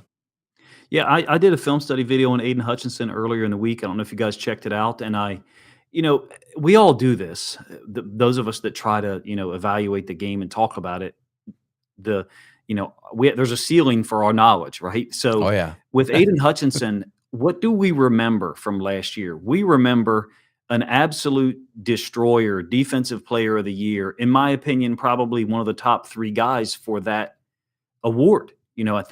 So it's a little unfair for me to say Aiden Hutchinson isn't playing as well as we've seen him before. Well, I mean, that was otherworldly stuff last year, I thought, in terms of pressures and hits. I will say that I expect Shepard to put Aiden Hutchinson on the left and match him up with Roger Rosengarten. Our offensive line is subpar. I will just be honest with you. And I'm sure that there will be people who will look at metrics, and AQ Shipley thought we were the number 1 offensive line in the NFL in week 1. I think he must have fallen asleep while the film was on of that game or something. Because he didn't watch what I watched, and last week against the Browns, it was really not much better. It was far worse, in fact. The Browns defensive tackle Malik Collins dominated us. Myles Garrett gave us trouble. If I were Kelvin Shepard, I would start with Aiden Hutchinson off the left side. But there's a problem there because the system Shepard is using, in my opinion, especially with Davenport out, is going to be Hutchinson lining up to the field, the wide side of the field, and Barnes to the boundary. That's what I see him doing now because Barnes can play. Barnes can do a lot of different things, but he's not, I hope you guys don't mind me saying it. He's clearly not a high-level pass rush guy. He's got versatility. He can cover. He does a great job dropping out, and he gives you coverage versatility when you have him and Anzalone on the same side.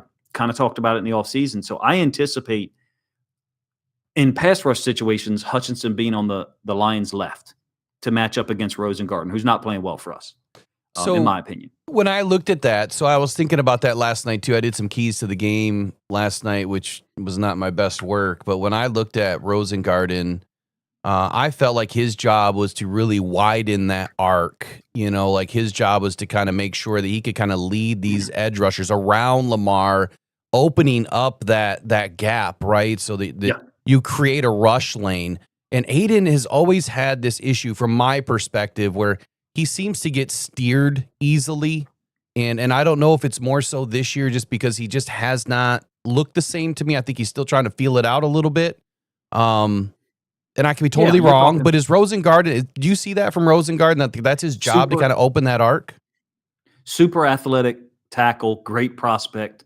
I'm not down on him at all, but he's not been playing well. I have questions about what the level of preparation that our offensive line is being given at that level.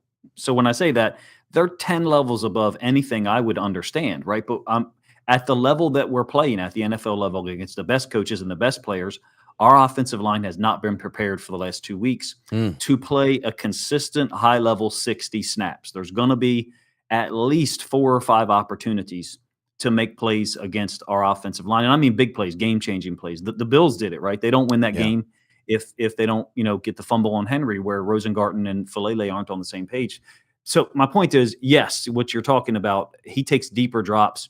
Lamar actually, since Monken has shown up around week 4 or week 5 last year, Lamar's pass drops were drastically deeper than before. To me, that seemed to be a tacit admission by our coaching staff. Hey, we recognize our pass pro deficiencies, and we're going to get him on a deeper track. And if you as an edge rusher want to, take that outside rush path, then now you're possibly opening yourself up to Lamar stepping up and escaping. Yep. That's something that I think, and a handful of other people think too. We could be wrong, right? That we may just be perceiving it because we think the offensive line is bad, but it's a really good matchup, Will, because of the interior offensive line for us is weak. Our guards are weak.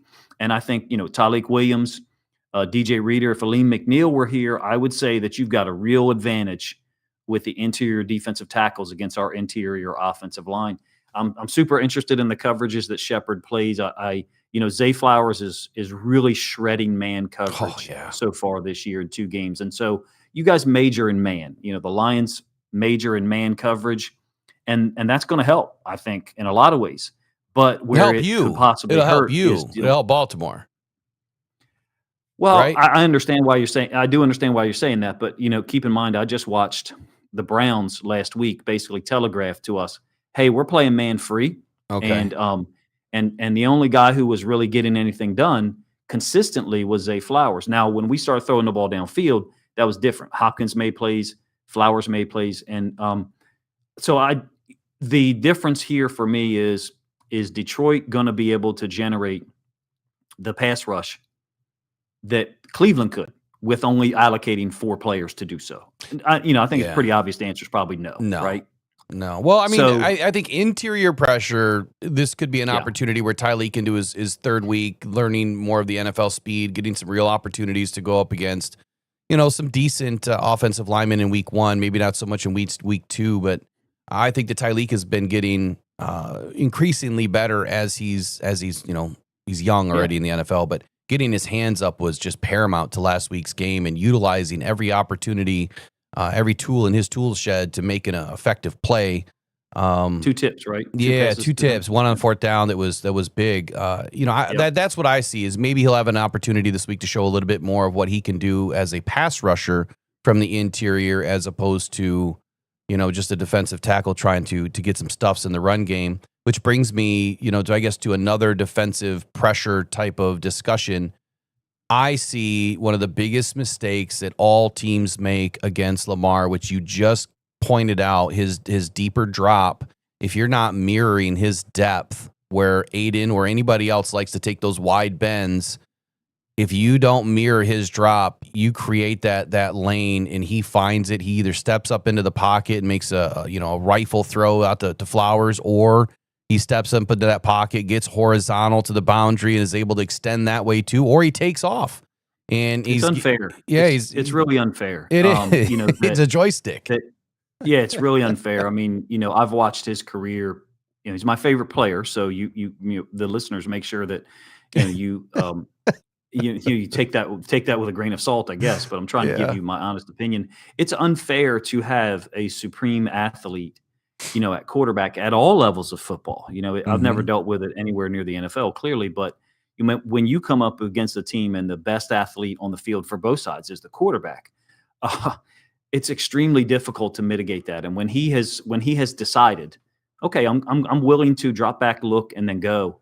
When he's decided to do that, it's almost like playing 12 on 11 at times. So it is an extreme, question to try to answer for Shepard. I think they'll come in with a great game plan. I think they probably looked at the Browns film and saw that, okay, if you roll the boundary side safety down, and that's what Cleveland did consistently, so you're talking about a one high look now. And there's a real deterrent that the Lions have with a one high safety look, and that's Kirby Joseph, that a lot of other teams don't have. When you have Kirby back there in a one high safety look, he can take away, your first route wherever you look as a quarterback. So I'm interested to see what the Lions' plan is. I do think they'll try to replicate Cleveland somewhat defensively, but where it becomes different, I guess, to an extent is, are you going to be able to stop the run game the same way Cleveland did in the first half? They held Derrick Henry to 5 yards on 5 carries. And, it's just difficult to imagine that happens 2 weeks in a row, no matter what quality of defense you're facing. Detroit's always been really good at stopping the run, though. Yeah, we have been really good at stopping the run. So I guess if I were to make a couple of quick comments on that, I expect the Lions to kind of sell out against the run a little bit. And at the same effort, they're trying to contain and corral, Lamar from breaking free. And if we can let him beat us with his arm, which, as Jared Goff said, he doesn't get enough respect for his arm. Lamar has been one of the best passers. What's that? Yeah, that's gone. That whole narrative is gone. Yeah, he's been one of the best passers of the football, man. Lamar has a cannon, but it's an accurate cannon at times too. That some of the throws he makes are just absolutely beautiful and critical at the same time. I was not impressed with his throwing last week in the first half. I think it's pretty obvious. Like I said, he was dealing with a lower body thing, and then he had some kind of wrap around his left forearm, which to me kind of looked like an IV type situation. So he did not look right in the first half last week at all. He did. Yeah, it was pretty obvious to me. If I was to estimate what he was playing at, I'd say 85%. Interesting. We weren't. So you're making excuses already? Is that what you're doing? No, I mean just last week. For me, it's always been a indicator to his health. How often and how early are we calling option plays? Yeah. And when we don't see those called at all, I think the first one for the Ravens was mid-second quarter, and we're down trying to score a touchdown. It was after like a big completion of DeAndre Hopkins for like 50 yards where they thought they got in and they did not. So we had first and goal from the 1. We eventually run an option play with Lamar. Of course, we're trying to score. But prior to that, nothing. And so that's always an indicator for me about what he might be dealing with, and that, we're just not putting him in those positions at all, by design at least. So obviously I call Flowers the jitterbug for Baltimore. Like, that dude is just fun to watch.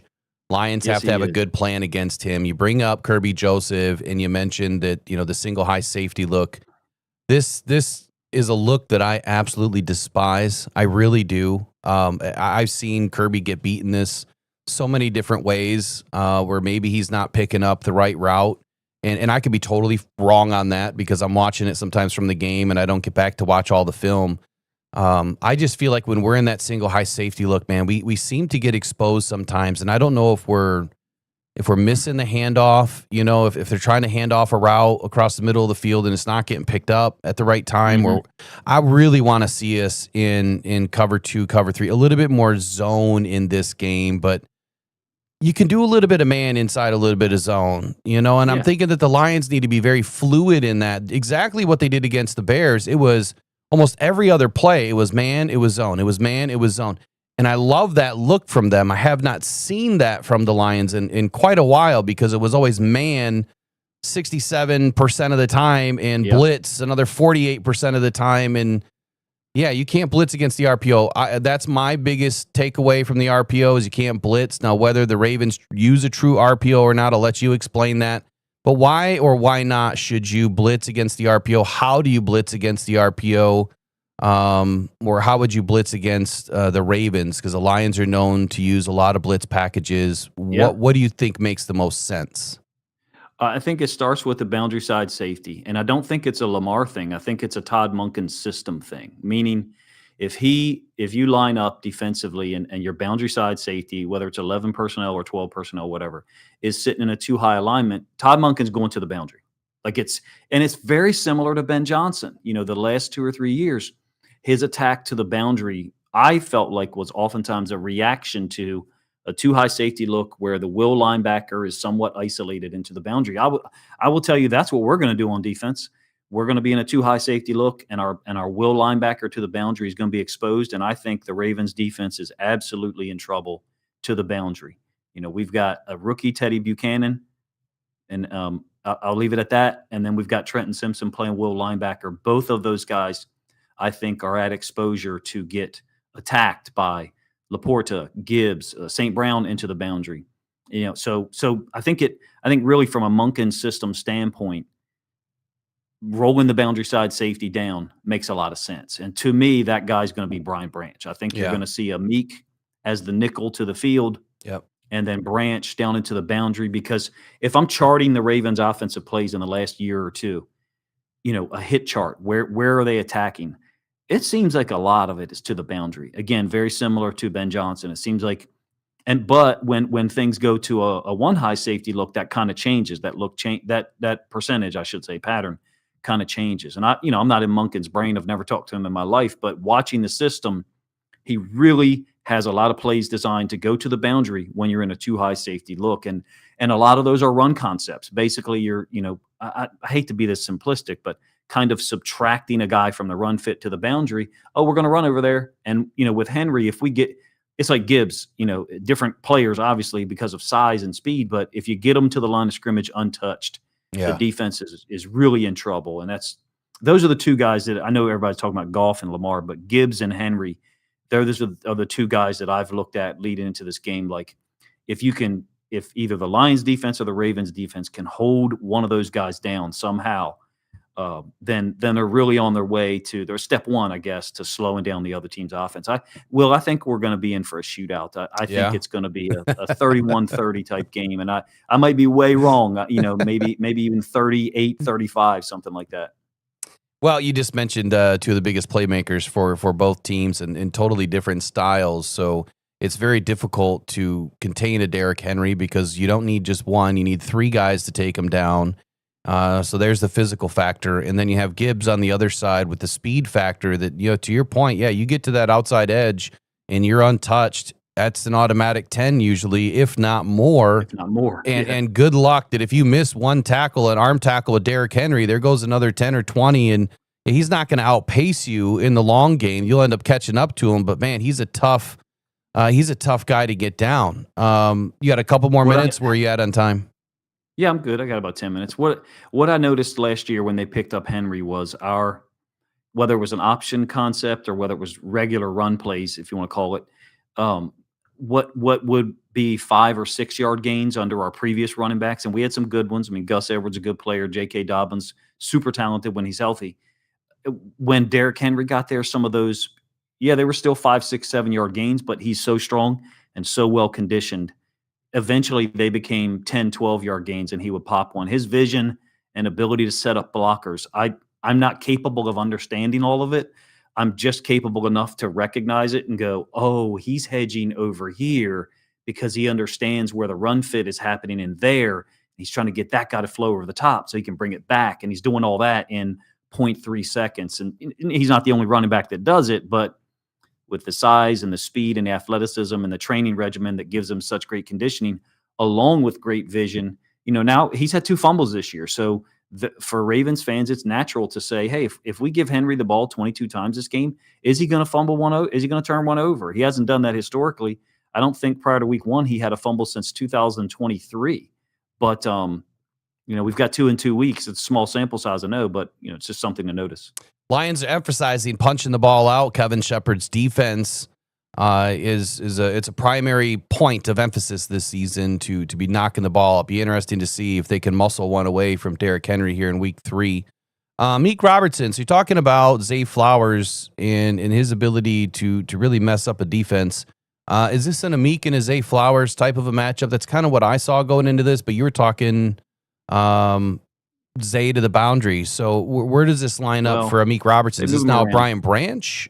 opportunity, They or move him around. I think as highly as I think of Brian Branch, I feel like in repeated exposure to man, I'm talking about 8 or 10 reps over the course of game, that Flowers could give Branch trouble. Oh yeah, And for you know, sure. two or three plays where Branch is on him, and in certain situations, Branch is a superb player. He should have been one of the top 100 players in the NFL. I think that's obvious. Oh yeah. I love the Amik and Flowers matchup. Yep. Amik is just he reminds me of guys I grew up with. He's just so hostile and competitive and professional. When last year when he transitioned to outside corner because of injuries to CD3 and others, and then he played so well. It was just beautiful to see someone be willing and then able to move from nickel to outside corner. So I think it's a great matchup. Zay is going to get protected releases, just like a St. Brown, meaning he's in motion and you're not able to really touch him, and that makes it really difficult because he's got great feet, just like St. Brown. He's very agile, and Amik is going to be put under stress in those man situations. I look to see if Shepard shows man on motion, like Flowers motions across and Amik goes with him and roll down, but then drop into a zone to some man or to change the look. So I think it's a great game. I just can't believe that one of these teams is going to be 1-2. I'm just blown away by that. So yeah, talking about that a little bit, and I want to move on to some defensive stuff from you from Baltimore here next. But Zay Flowers in motion is a tough get. I mean, he's gonna get some action. He's gonna be able to do some damage to this defense. If he is in a stationary alignment and Amik is able to head him up 1-on-1, I would say that has an opportunity, Amik does, to win more of those opportunities than with Zay Flowers in motion. Kind of what you were saying exactly there. Talk Baltimore defense, man. Marlon Humphrey sounds like he's good to go. What else is going on with this Baltimore defense? It's going to give Jared Goff and Amon-Ra St. Brown and Jahmyr Gibbs any fits this weekend or on Monday night. I said to a Baltimore area podcaster that I went on his show, I think Tuesday night, that because it's a small sample size, because they're playing in week 3, that could work to the Ravens' advantage somewhat in that Goff is so prepared. Goff is so in tune with what particular alignments and reactions pre-snap mean to the coverage he's getting post-snap. I think Goff is one of the best guys in the league at recognizing your look and then knowing how to attack it with the play that's called or the secondary or third option that, he was given. So because this game is in week 3, I wonder if he just doesn't have a huge sample size to look at. I'm not as pleased with the Ravens defense as so many others were last week against the Browns. I get it. We got stops on the first 6 possessions, but Joe Flacco played really, really poor. And the Browns' offensive structure and their talent level on offense is 3 to 4 levels below the Lions. It's not even in the same stratosphere. So I feel like the Ravens last week played a subpar team. Let's put it that way from a defensive standpoint. And so we looked really, really good. Now we do go right and left. So what I mean by that is our left corner is Nate Wiggins. Our right corner is either a Awuzie or Jair Alexander. And then our left safety is Kyle Hamilton. Our right safety is Malachi Stark. So for Goff, he knows who should be on each side. And when he gets a different look, right, Kyle Hamilton on the quote wrong side, Goff knows something's up. You know what I mean? So that's my point with Goff. That's the easiest example I can give. How much data has Goff had to really prepare himself intimately for those critical 3rd and 6s? Okay, I know it's this coverage, and I know exactly what play to take advantage of it. If these teams were playing in week 8 or, hopefully we get to see them in the Super Bowl, then I think, there'd be so much data there for Goff. I would expect him to be in the, 28 of 35 passing range or something like that. The super efficiency rating, because he just knows what you're in, and you just can't give Goff all that information pre-snap. So I'm not in anywhere near the level of confidence in the Ravens defense that a number of other Ravens fans are. I'm just not in that place yet. And I think that's why a lot of fans, including myself, believe that this could be an absolute shootout. To your point earlier, this could be a high-scoring game because the Lions' defense has not shown that they're capable, outside of the Bears, they're not capable of really shutting an offense down just yet. Right now you have Matabuiki and Patrick Ricard, Kyle Van Noy, and Nate Wiggins on the DNP list as of yesterday. If they don't play, which it's trending that way, how does that change anything for Jared Goff with Nate Wiggins out of the ball game? I mean, Wiggins would be a big loss, don't get me wrong, but Matabike's even bigger. Matabike is he wasn't healthy last week. It was pretty obvious from watching the film.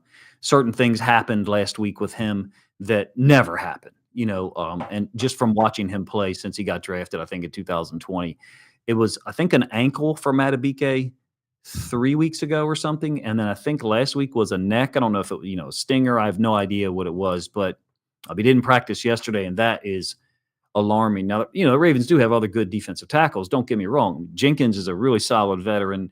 Travis Jones is a monster who's very underrated, I think, nationally, because he doesn't generate sacks. I think Matabike has 2 sacks. It's Matabike's play against the run that really, I think, is a determining factor here. When Matabike and Travis Jones are on the field together, they are extremely difficult to deal with and disruptive. So if Matabike was to not play, and on any given snap or series, we don't have Travis Jones on the field, drastically different interior defensive line for the Ravens than what you could have on paper if everyone's healthy. So I think that's a big factor, because a healthy Matabike and Travis Jones, I think, to be honest with you, I hope you don't mind me saying, I think those two are going to really cause problems for the guards for the Lions. Well, yeah, we've got a young offensive line, and I'm hoping that Tate Ratledge and Christian Mahogany continue to take that next step up this week against the Ravens. To your point, man, great point. If Matabuike is out and you do, have some options where Jones is not in the game, or some plays that Jones is not in the game with him, that's a lot of inside zone opportunity for Gibbs and for Montgomery. Yep. To wrap it up here, Jenkins on to try to. My guess would be if both of those guys are off, then Jenkins will be on, because Jenkins is really good against the run, but isn't going to give you much against the pass. So I think the Ravens probably activate Brent Urban for this game, who's kind of like I don't even know how to describe it. He's a guy that's been around in Baltimore forever, and he'll get like 6 snaps one game, and then the next week he'll play 32 snaps and make 5 tackles, and you're like, why aren't we playing him more? It's just the most unusual situation, but it's a huge asset that he's willing to come to Baltimore every year for about $1 million. And weeks like this, when other defensive tackles might be out, he could go in and he could play well. He's a really interesting player to me. He always has been. So I'm just fascinated by this game, Will, and I'm looking forward to it, but I'm kind of not. It's like it's kind of like a movie that you love, but you kind of know the ending and you're not a huge fan of it. I don't know the ending, obviously, but other than the fact I know one of these teams loses, and that's, never fun for me to see either one of them lose. And so I can't really root for a tie in this point in time, so it's just tough. It is a tough game, especially, you're a Ravens diehard fan and you're an adopted super fan of the Lions now too. So we love having you around, man. We always appreciate all of your breakdowns. If you guys haven't, make sure you check out all 22 films on YouTube. Give us your wrap up, man. Do you have any sort of a prediction or anything else that you wanna finish this conversation out with?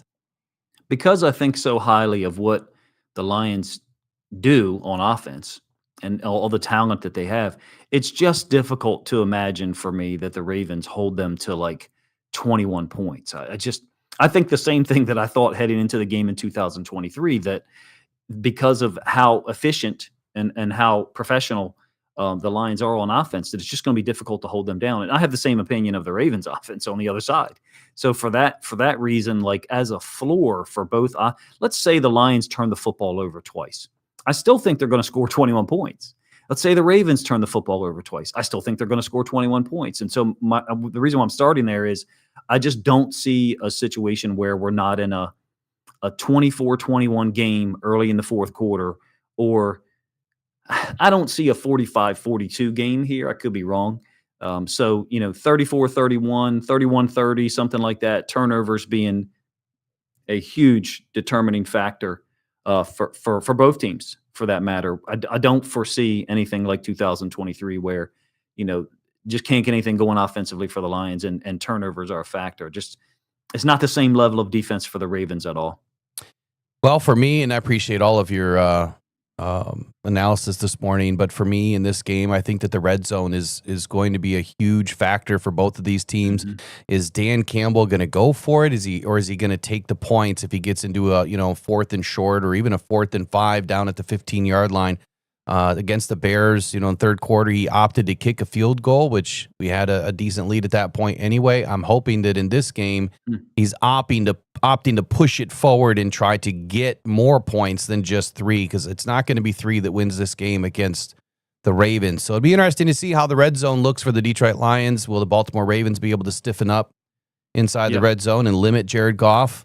But I'm We kind haven't of been great on special teams. We haven't been good. We haven't been great on special teams. I'll be honest. Another factor. The Ravens have not been sharp there, in my opinion, from a punt standpoint, from a penalty standpoint. I don't think we've been great on kickoff.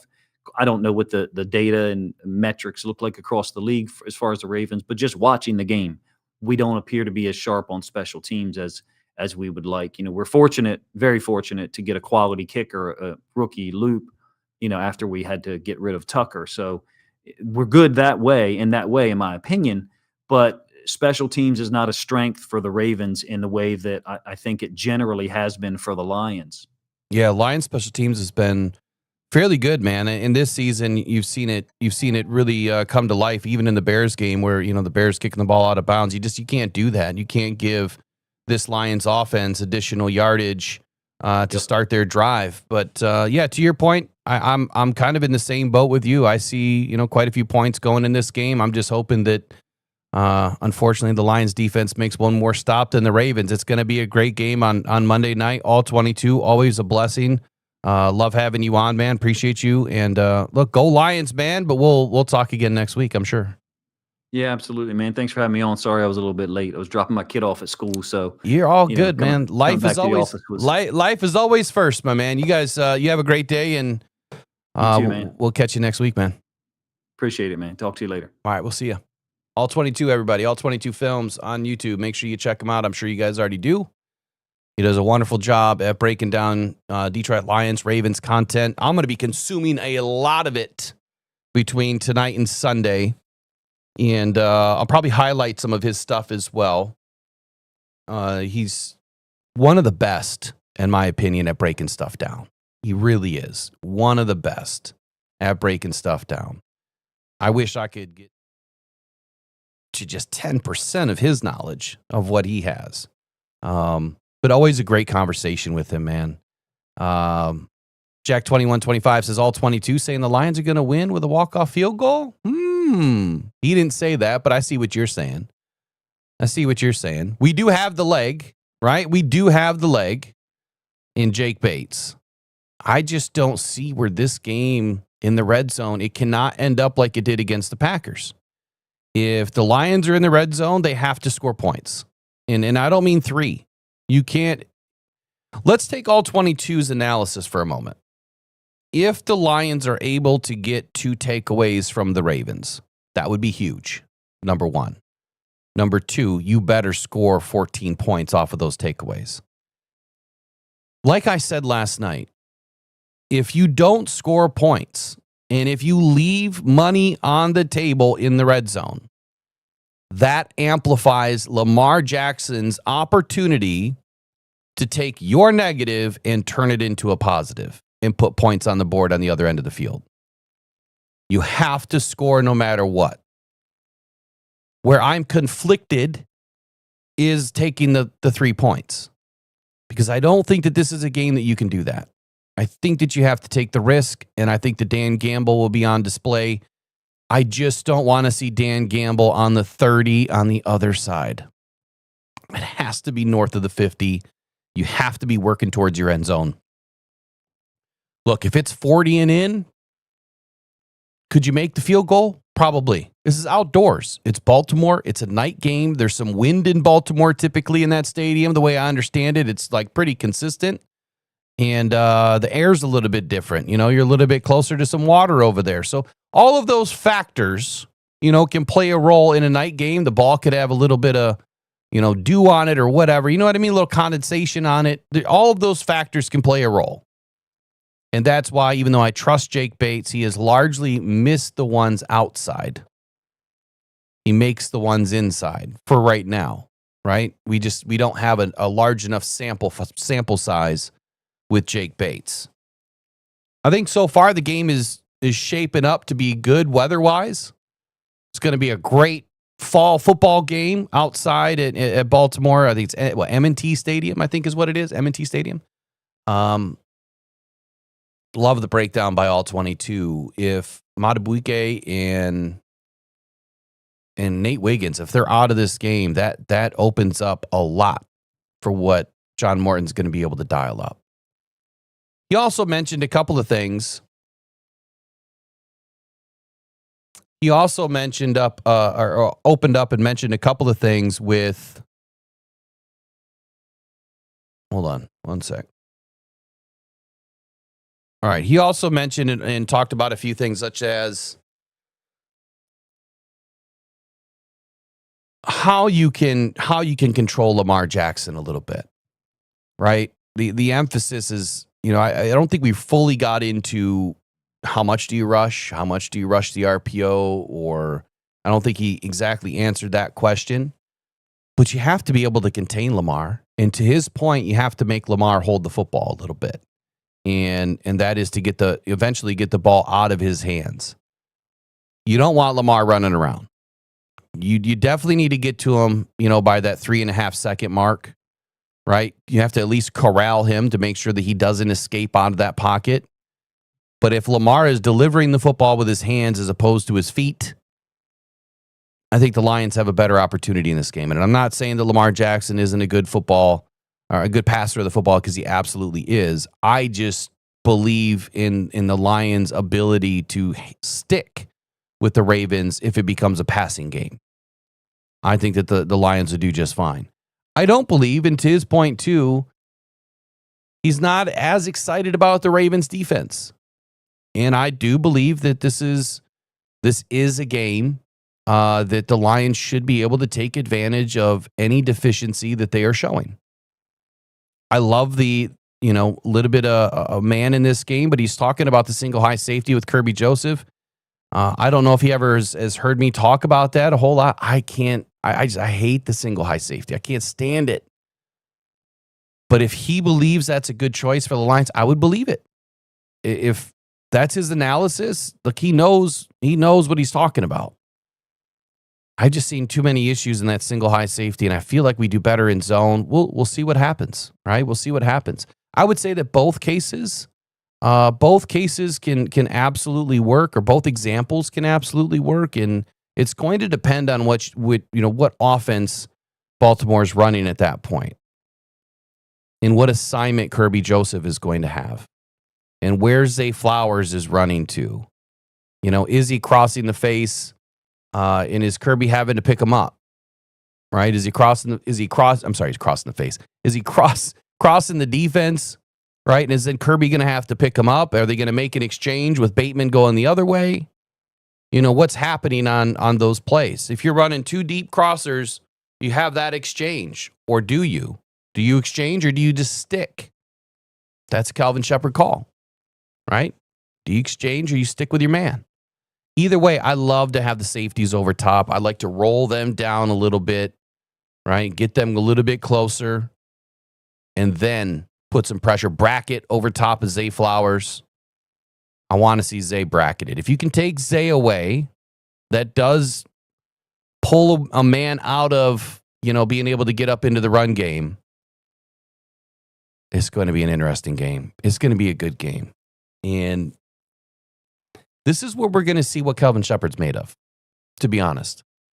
Aaron Glenn saw a ton of this type of stuff, right? Both as a player, but also as a defensive coordinator. I don't think that Aaron Glenn really had the best defensive schemes against guys that can run with the football, even though the last couple of years with Aaron Glenn, we did a really good job at containing mobile quarterbacks. But 23 and 22... Justin Fields ate us alive. Lamar Jackson ate us alive. Any time we went up against a mobile quarterback, they ate us alive.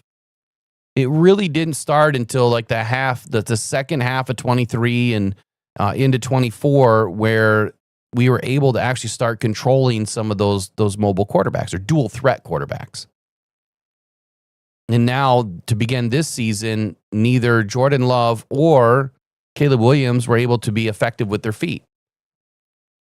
That's not this type of game, right? You can take the best of what Jordan Love does. You can take the best of what Caleb Williams does. And that is what Lamar Jackson's able to do. Plus, times 2 with his feet. Much more physical of a runner. Much more imposing of a man to bring down. And can pass the football. No problem. Good vision, man. Guy has great vision. It's going to be a fun football game. This is the match that we've been looking for. Catching the Ravens early. Vice versa. Catching the Lions early. Who has the advantage in this game? The Lions put a lot on tape versus the Bears as far as what type of an offense that we have downfield. We stretched the field quite a bit. 7 explosive plays over 20 yards. The Ravens are going to be expecting for us to get deep and to get up over top. It's the exact plan that I expected from John Morton going into the Bears game, is to take the top off, man. You've got to stretch that field. If you don't stretch that field, then the defense is not going to believe that you can do anything. Right? You've got to get up over top of these guys. Put the stress on them. Have to do the same thing against the Baltimore Ravens. It's going to be a hell of a game. I'd like to take some calls, and let's test out the old phone. Let me make sure it's on. Hoping it works. If you take a look at the screen, your call now button is on. Oh, there it is. 313 podcast. And then if you wait just about 5 seconds, it'll tell you the exact phone number to call, 313-763-2278. We love to hear from you today. Tell us what you think about the Baltimore Ravens and the Lions game coming up on Monday night. The All-22 breakdown, as best as they come, man.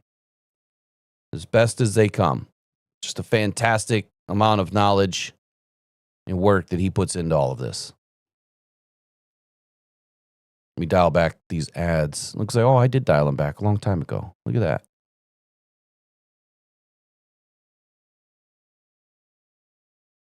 Let's take some phone calls. 313 podcast.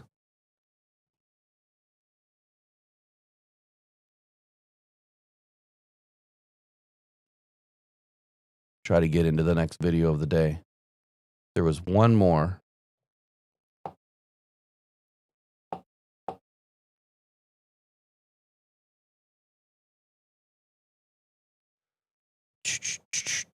Here it is. Kellogg's Frosted Flakes. 4 simple ingredients. All right, next up, we're going to listen to Alex Anzalone here in the mentality of how the Detroit Lions need to roll in against the Baltimore Ravens. If you happen to call during the video, we'll have to wait until after the video's done, or I'll stop the video. All right, Alex Anzalone.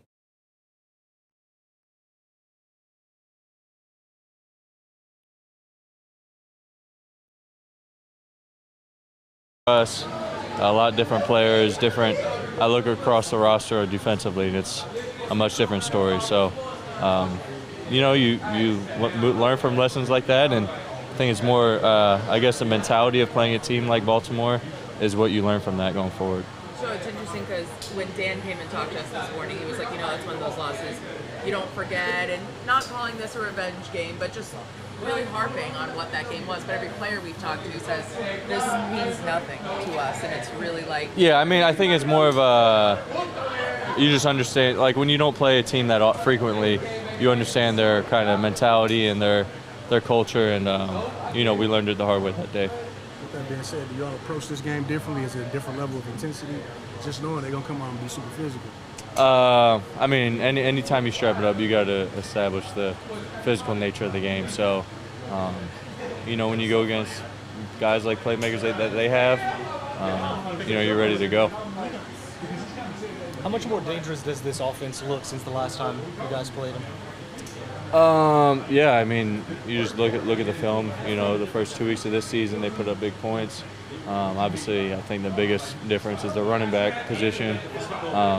So I think, yeah, they have more weapons, and I think, you know, number 4 as well. I could just think across the playmakers that they have. So yeah, I mean, it's explosive, and we got to be ready to go. Can I ask you about Kyle Hamilton? Just Okay, it's explosive, and we have to be ready to go. So, Alex Anzalone, I've got a question for you guys. Has he been quiet to start the season? Alex has not really shown up a whole lot to me just yet. I was taking a look at his stats. Let me pull him up again. Not that PFF has all the answers, but again, it kind of gives us a guide. And as we watch tape and kind of go through the motions each week, you know, what does it really tell us about that player? And how is Alex performing so far this season? If I could get it to load up at some point. There we go.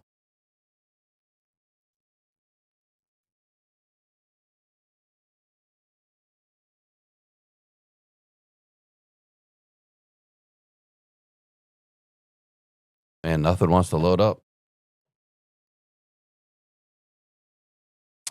Internet said, nope. Hold on a second. All right, so far, 2025, he has 9 solo tackles, 3 assists. Obviously, nothing by way of turnovers. No forced fumbles, no interceptions. His coverage rate right now is a 67.4. But his overall, 62.3. His run defense, 56.1. His pass rush is a 53.9. The question is he being utilized differently this season than in seasons past? And is that why he's maybe not performing to the level of what we expect? If we were to look at a year-over-year snapshot, right now his run defense grade is right on par of where we expect Alex to be. Not great, not terrible, but not as good as you want it, right? In a defense that expects to shut down the run game. His tackling grade has taken a jump up, big jump, where he was 70.8 last year. He's made a huge leap to 83.3 this year, so he is tackling better. His pass rush has taken a step back, where he's now a 53.9 in the pass rush department. Last year, he was 59.7. His coverage grade has taken a dip. Alex Anzalone has put himself into some suspect situations at times. But again, is that the scheme? Is Alex being asked to do different things? In his overall defensive ranking, he has taken a dip there too. And both his coverage and his overall defensive ranking have walked back about 5 points. It is week 2, right? We don't have a large snapshot yet, or a large, sample size yet. But the question is Alex playing to the level that the Lions are expecting him to play? And furthermore, is this maybe the reason why the Lions did not feel like extending him beyond, this season was valuable, right? I'm not trashing Alex at all.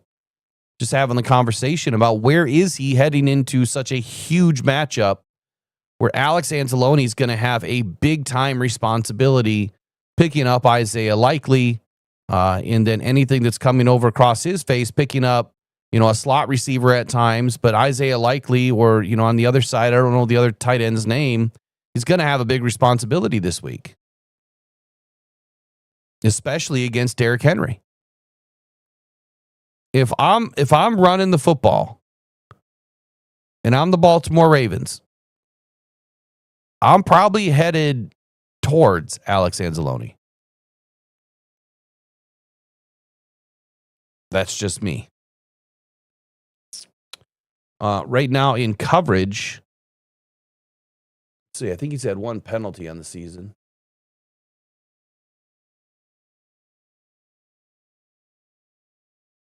Right now in coverage, he's given up 3 receptions on 5 targets. He's only averaging 3.7 yards a catch. So a lot of short stuff over the middle. A lot of that happening, I believe that was mostly week 2. Do you have confidence in Alex Anzalone? Fan favorite from a year ago. He's been a fan favorite for a few seasons now. Oh, yeah, Andrews. There we go. I don't know why I couldn't remember his name. Big responsibility. Thinking about Mark Andrews, right? Good football player.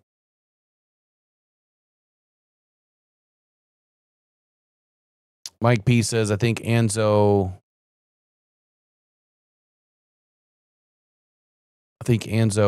will show up. He covers pass and run lanes and isn't targeted as much.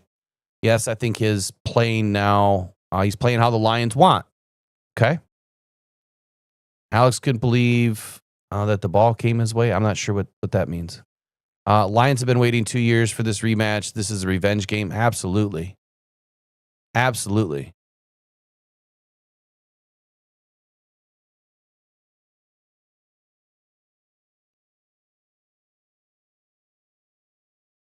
BB is wrapping his own birthday present right now. That's awesome.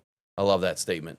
All right, Ornery UVM Dad says, Will, what do you think about the narrative that Goff can't play in cold weather? I think he's put that to bed. I think that Jared Goff has done an excellent job playing in outdoor weather. I mean, just go back to 2022. Right? Was that week 18 versus the Green Bay Packers? Snowy, cold, icy. Win the game. Send Aaron Rodgers packing. Just saying. I think he really hasn't played a ton outside since then. That was 22, right? That was 22, I believe.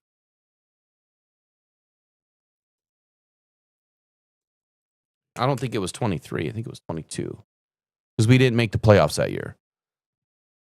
Had the Seattle lost, we would have made the playoffs that year, I believe. And so ever since then, I mean, in 2023, we didn't have a ton of outdoor games in weather. And even this year, when you look at our schedule,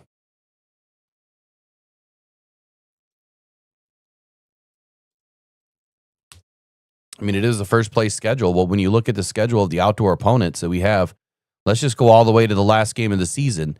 So the Lions are going to play the Bears outdoors, in week 18, January 4. That's going to be a very cold, windy, snowy, icy game, potentially, right? The Lions will take on the Vikings indoors, right, on Christmas Day.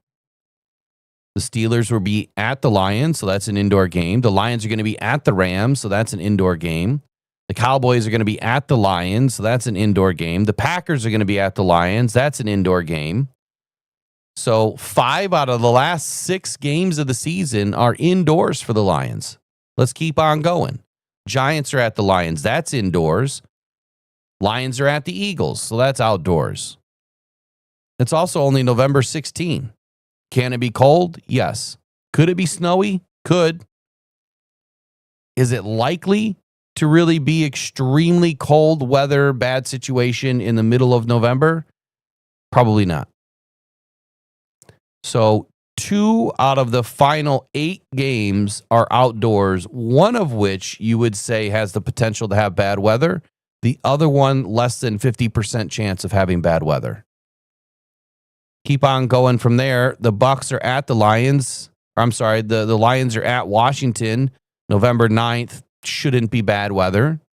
The Vikings are at the Lions indoors. The Bucs are at the Lions indoors. Bad weather. I don't know why that just happened. The Lions are at the Chiefs. That shouldn't be bad weather either. Lions and Bengals game. Lions are at the Bengals, right? Yeah, they're at the Bengals. That shouldn't be bad weather either. So the Lions have a good schedule from a weather perspective. So I guess the narrative is probably just going to continue to ride out and fizzle away when they're not put, into a situation of playing outside in bad weather. I think that, hopefully week 18 means that we're running the football and we're just not hopefully playing a lot of starters in that game. That's what I'm hoping for. Snoopy Alliance's Goff throws 75% completion in sub 40s weather. There you go. I mean, that's enough to tell you that the narrative is BS.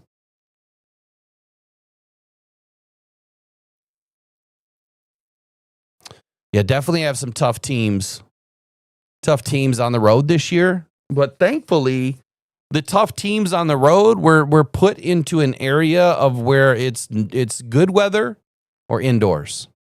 I mean, the fact that you're playing indoors 2 out of 8 games to end the season, that's an extra couple of points for the Lions, in my opinion. Anytime that you're playing indoors, the Lions play very well indoors. Always have. And so can the other teams. Absolutely, so can the other teams. But I think the Lions are going to take advantage of that because their playmakers and their largest, I think, component of the game and the plays that they run with play action, well, you kind of have to have, a decent footing, right? You don't want to be slipping around. You do need to be able to fake the run. You have to establish the run. And if you have a bad footing and you can't establish the run game, I mean, Gibbs was falling all over the place in week 1. Not sure why. If he hasn't learned by now, you wear your 3/4 cleats in Green Bay.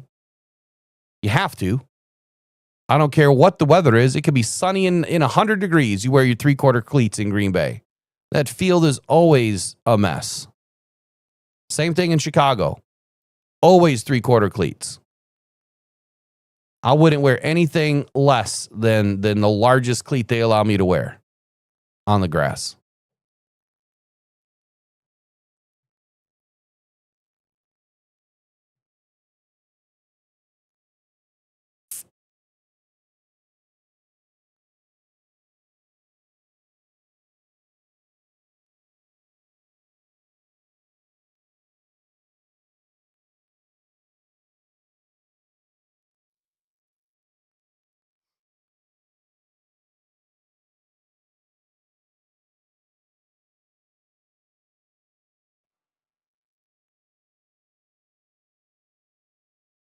Okay. So back to Brian Branch earlier. I didn't write those stats down about the Ed Reed, but someone put it in our chat, the Blue Zone chat. So if you join the membership here on YouTube, you do get access to our Blue Zone chat. So if you are a member now and you have not accessed it, just go to the members only section and you will be able to access the members only Voxer chat. You do have to download Voxer. And there'll be a link in there. And if you need the link, you can either ask somebody in there, they'll get a hold of me. Or potentially one of the mods might be able to send it, but we'll get you in. Brian Branch is the only defensive back in the NFL in NFL history with 180 plus tackles, 25 plus passes defensed, and 7 plus interceptions in his first 2 seasons. That's insane. That is absolutely insane. And do you remember when Calvin Shepard was so excited about him in the offseason in one of his interviews, and I believe that was with Dan Miller, that he accentuated the fact that Brian Branch is only going into year 3 and that there was so much up here for that guy? Brian is barely hardening his shell right now in the NFL. There is so much room for him to grow. This is why you can't overpay for other football players, because you could end up losing a guy like Brian Branch, who is going to get a $22, $24 million bag per year when it's his time.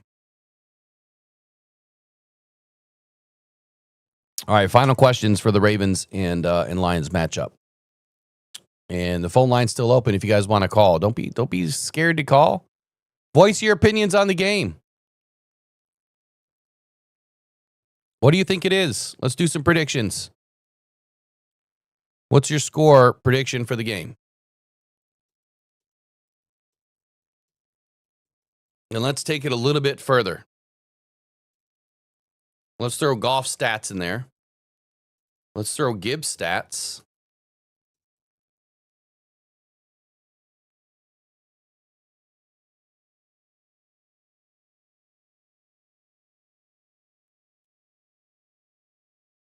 And let's throw Jameson stats.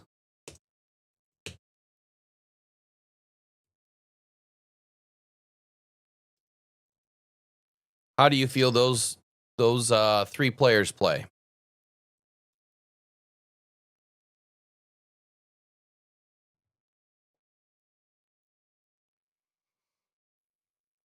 All right, U of M Dad says 38-34 Lions, walk off by Jake Bates.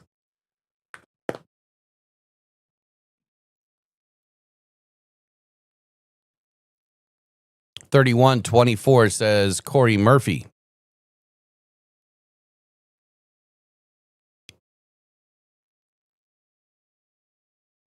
I need to get my other camera up. I don't know where I put it.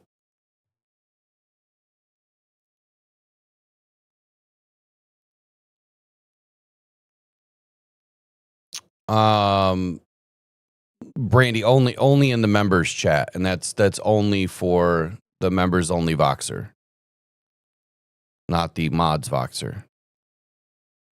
Cruisin says 37-30.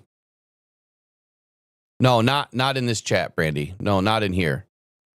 It's only in membership. Membership only.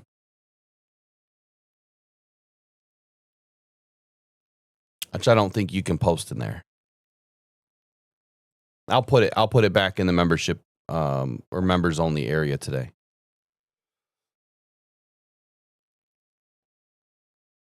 Anybody else have predictions on scores, stats? Jared Goff, Jahmyr Gibbs, Jameson Williams. Here's what I'm going to do for the last 5-10 minutes here. I'm going to open up stat lines for the opposing defense, and I'm going to break it down and kind of think this out on where I feel the Lions defense or the Lions offense can take advantage of the Ravens.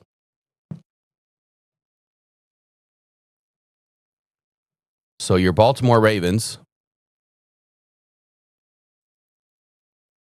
or the Baltimore Ravens, I should say, they're allowing 29 points per game right now. 29 points per game right now.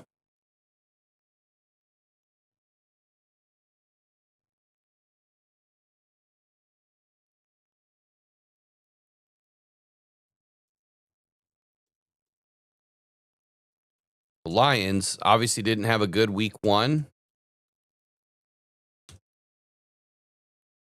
Ravens, they took on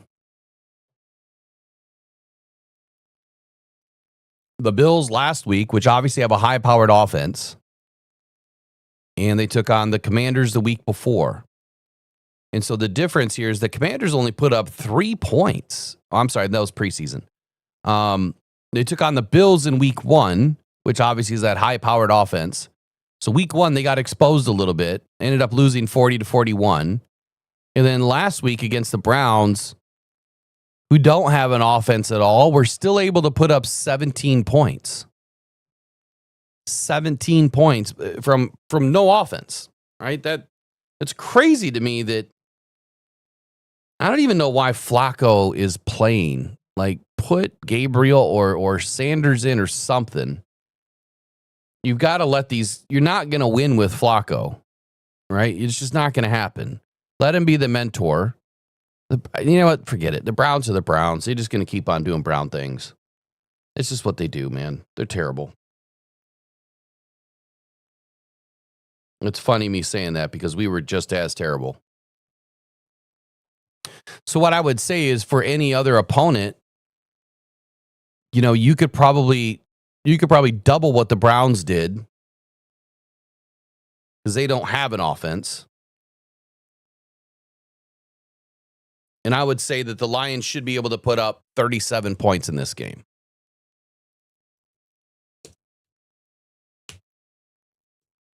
How do we get to 37 points? That's going to be that's going to be the tough part. So here's what I'm going to do. Lions 38. Ravens, based on what the Lions have been giving up. So the Lions have been giving up 24 points per game. And they went up against the Bears offense that has plenty of weapons, but the quarterback over there couldn't perform. Jordan Love and the Packers in week 1 obviously put on a display that proved the Lions had some deficiencies in the defense. The Lions will be without Davenport, but again, this is not, or at least as expected to be without Davenport, but this is not a game where you're expecting just to put a ton of pressure on Lamar. You just want to keep him contained. So I'm expecting some more balls downfield, which means the Lions defense is going to have to step up in the secondary. Terry and Arnold is going to have a huge step up in this game, especially with DJ Reed potentially suffering from a knee injury, who should play, but having any sort of a knee injury in this game, going up against a guy like DeAndre Hopkins, that is not a recipe for success. Like that is disaster written all over it. Hopefully it doesn't happen.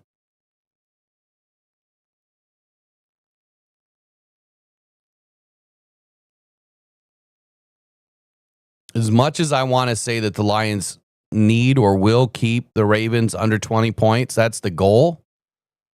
I'm going to give the Ravens 24. So this is a bigger win for the Lions than expected, 38-24. And that could go as high as 31. The Ravens could put up 31 in this game.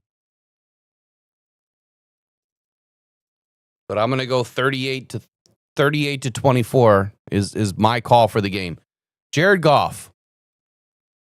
Jared Goff has to have a clean game. This offensive line is going to need to protect him, just like they did in week 2. And as long as they can do that and they can get in, to their play action menu, well, sky's the limit, really. But you have to be able to limit the play clock.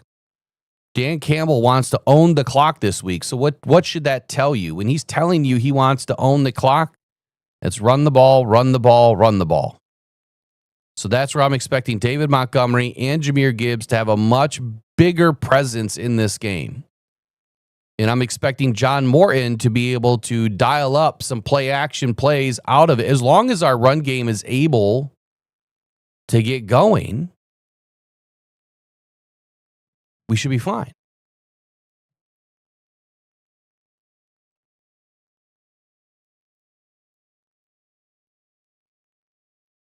I'm expecting the Lions to get at least one turnover. And I'm expecting the Lions to not turn over the ball at all. No interceptions, no fumbles.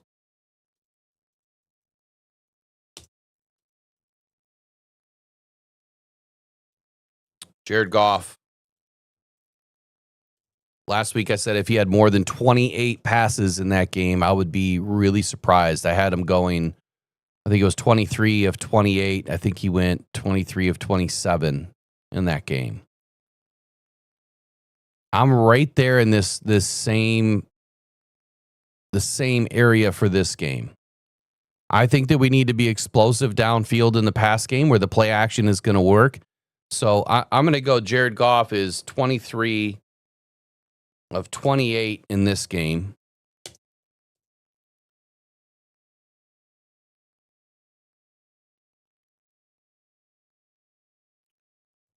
He's going to have to throw a 3 TD game. Gibbs. As elusive as Gibbs is, he's going to have a big game in the pass game and the run game. I think Gibbs is going to go plus 75 in this game. Like Montgomery. Actually, I need to look at something real quick.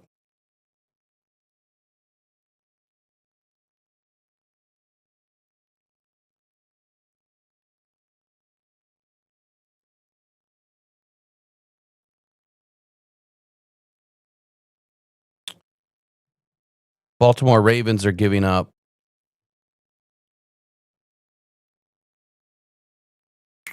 111.5 yards per game. The Lions are putting up 111.5 yards per game.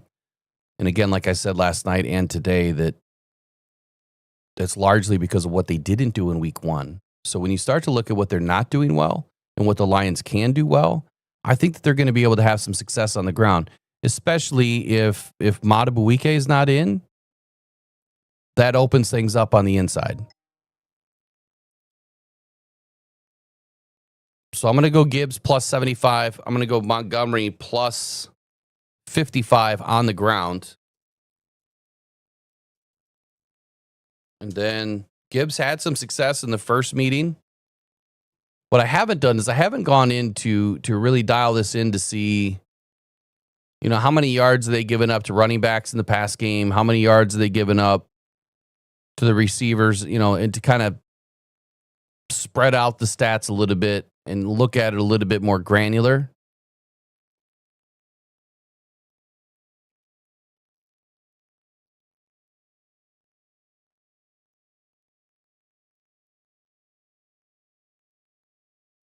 And I won't be able to do that right now because that takes a minute to find all that.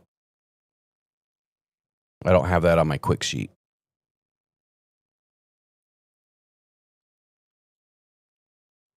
All right. Gibbs is going to have 1 TD on the ground. Sam Laporta.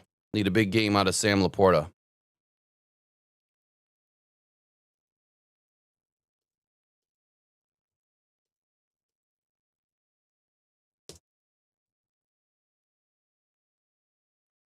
Man, when he was getting active against the Packers in week 1, I really thought the Lions are about to mount a comeback.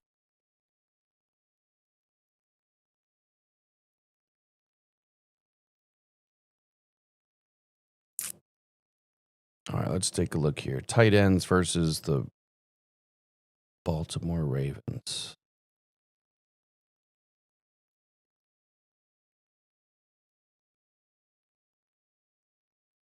All right, so the Ravens are giving up, Ravens are giving up 92.5 yards over the first 2 weeks. That can't be per game. Is this per game?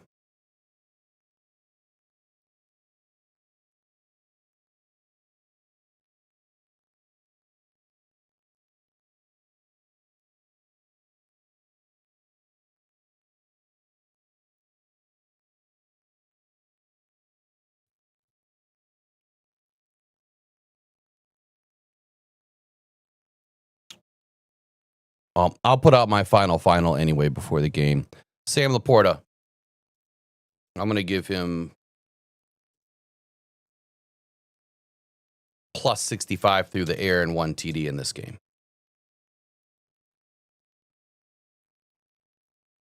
So Jared Goff, 23 of 28, 3 TDs.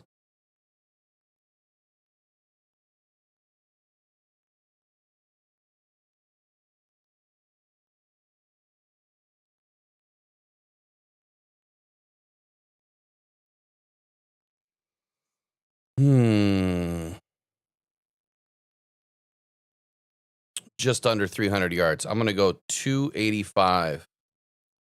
That's a lot of yards for Jared Goff in this game. 285.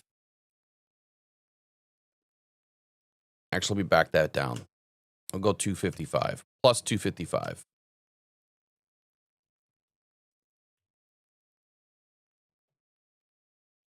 So almost 400 yards of offense potentially in this game. So 75 to Gibbs, 55 to Montgomery on the ground.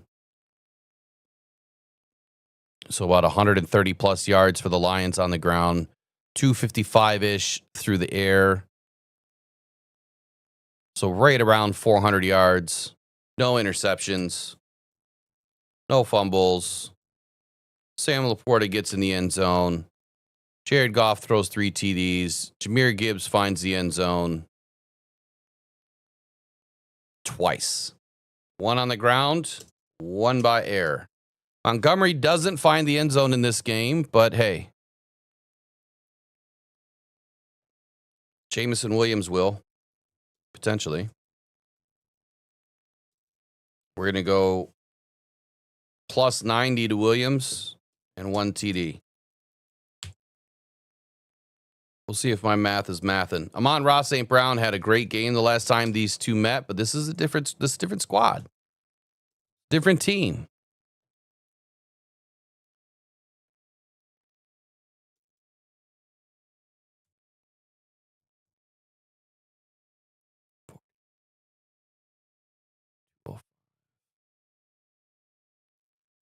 They might try to bracket down Amon-Ra. I'm going to go plus 75 for Amon-Ra, so he doesn't need to have a crazy good game. Amon-Ra gets 1 TD.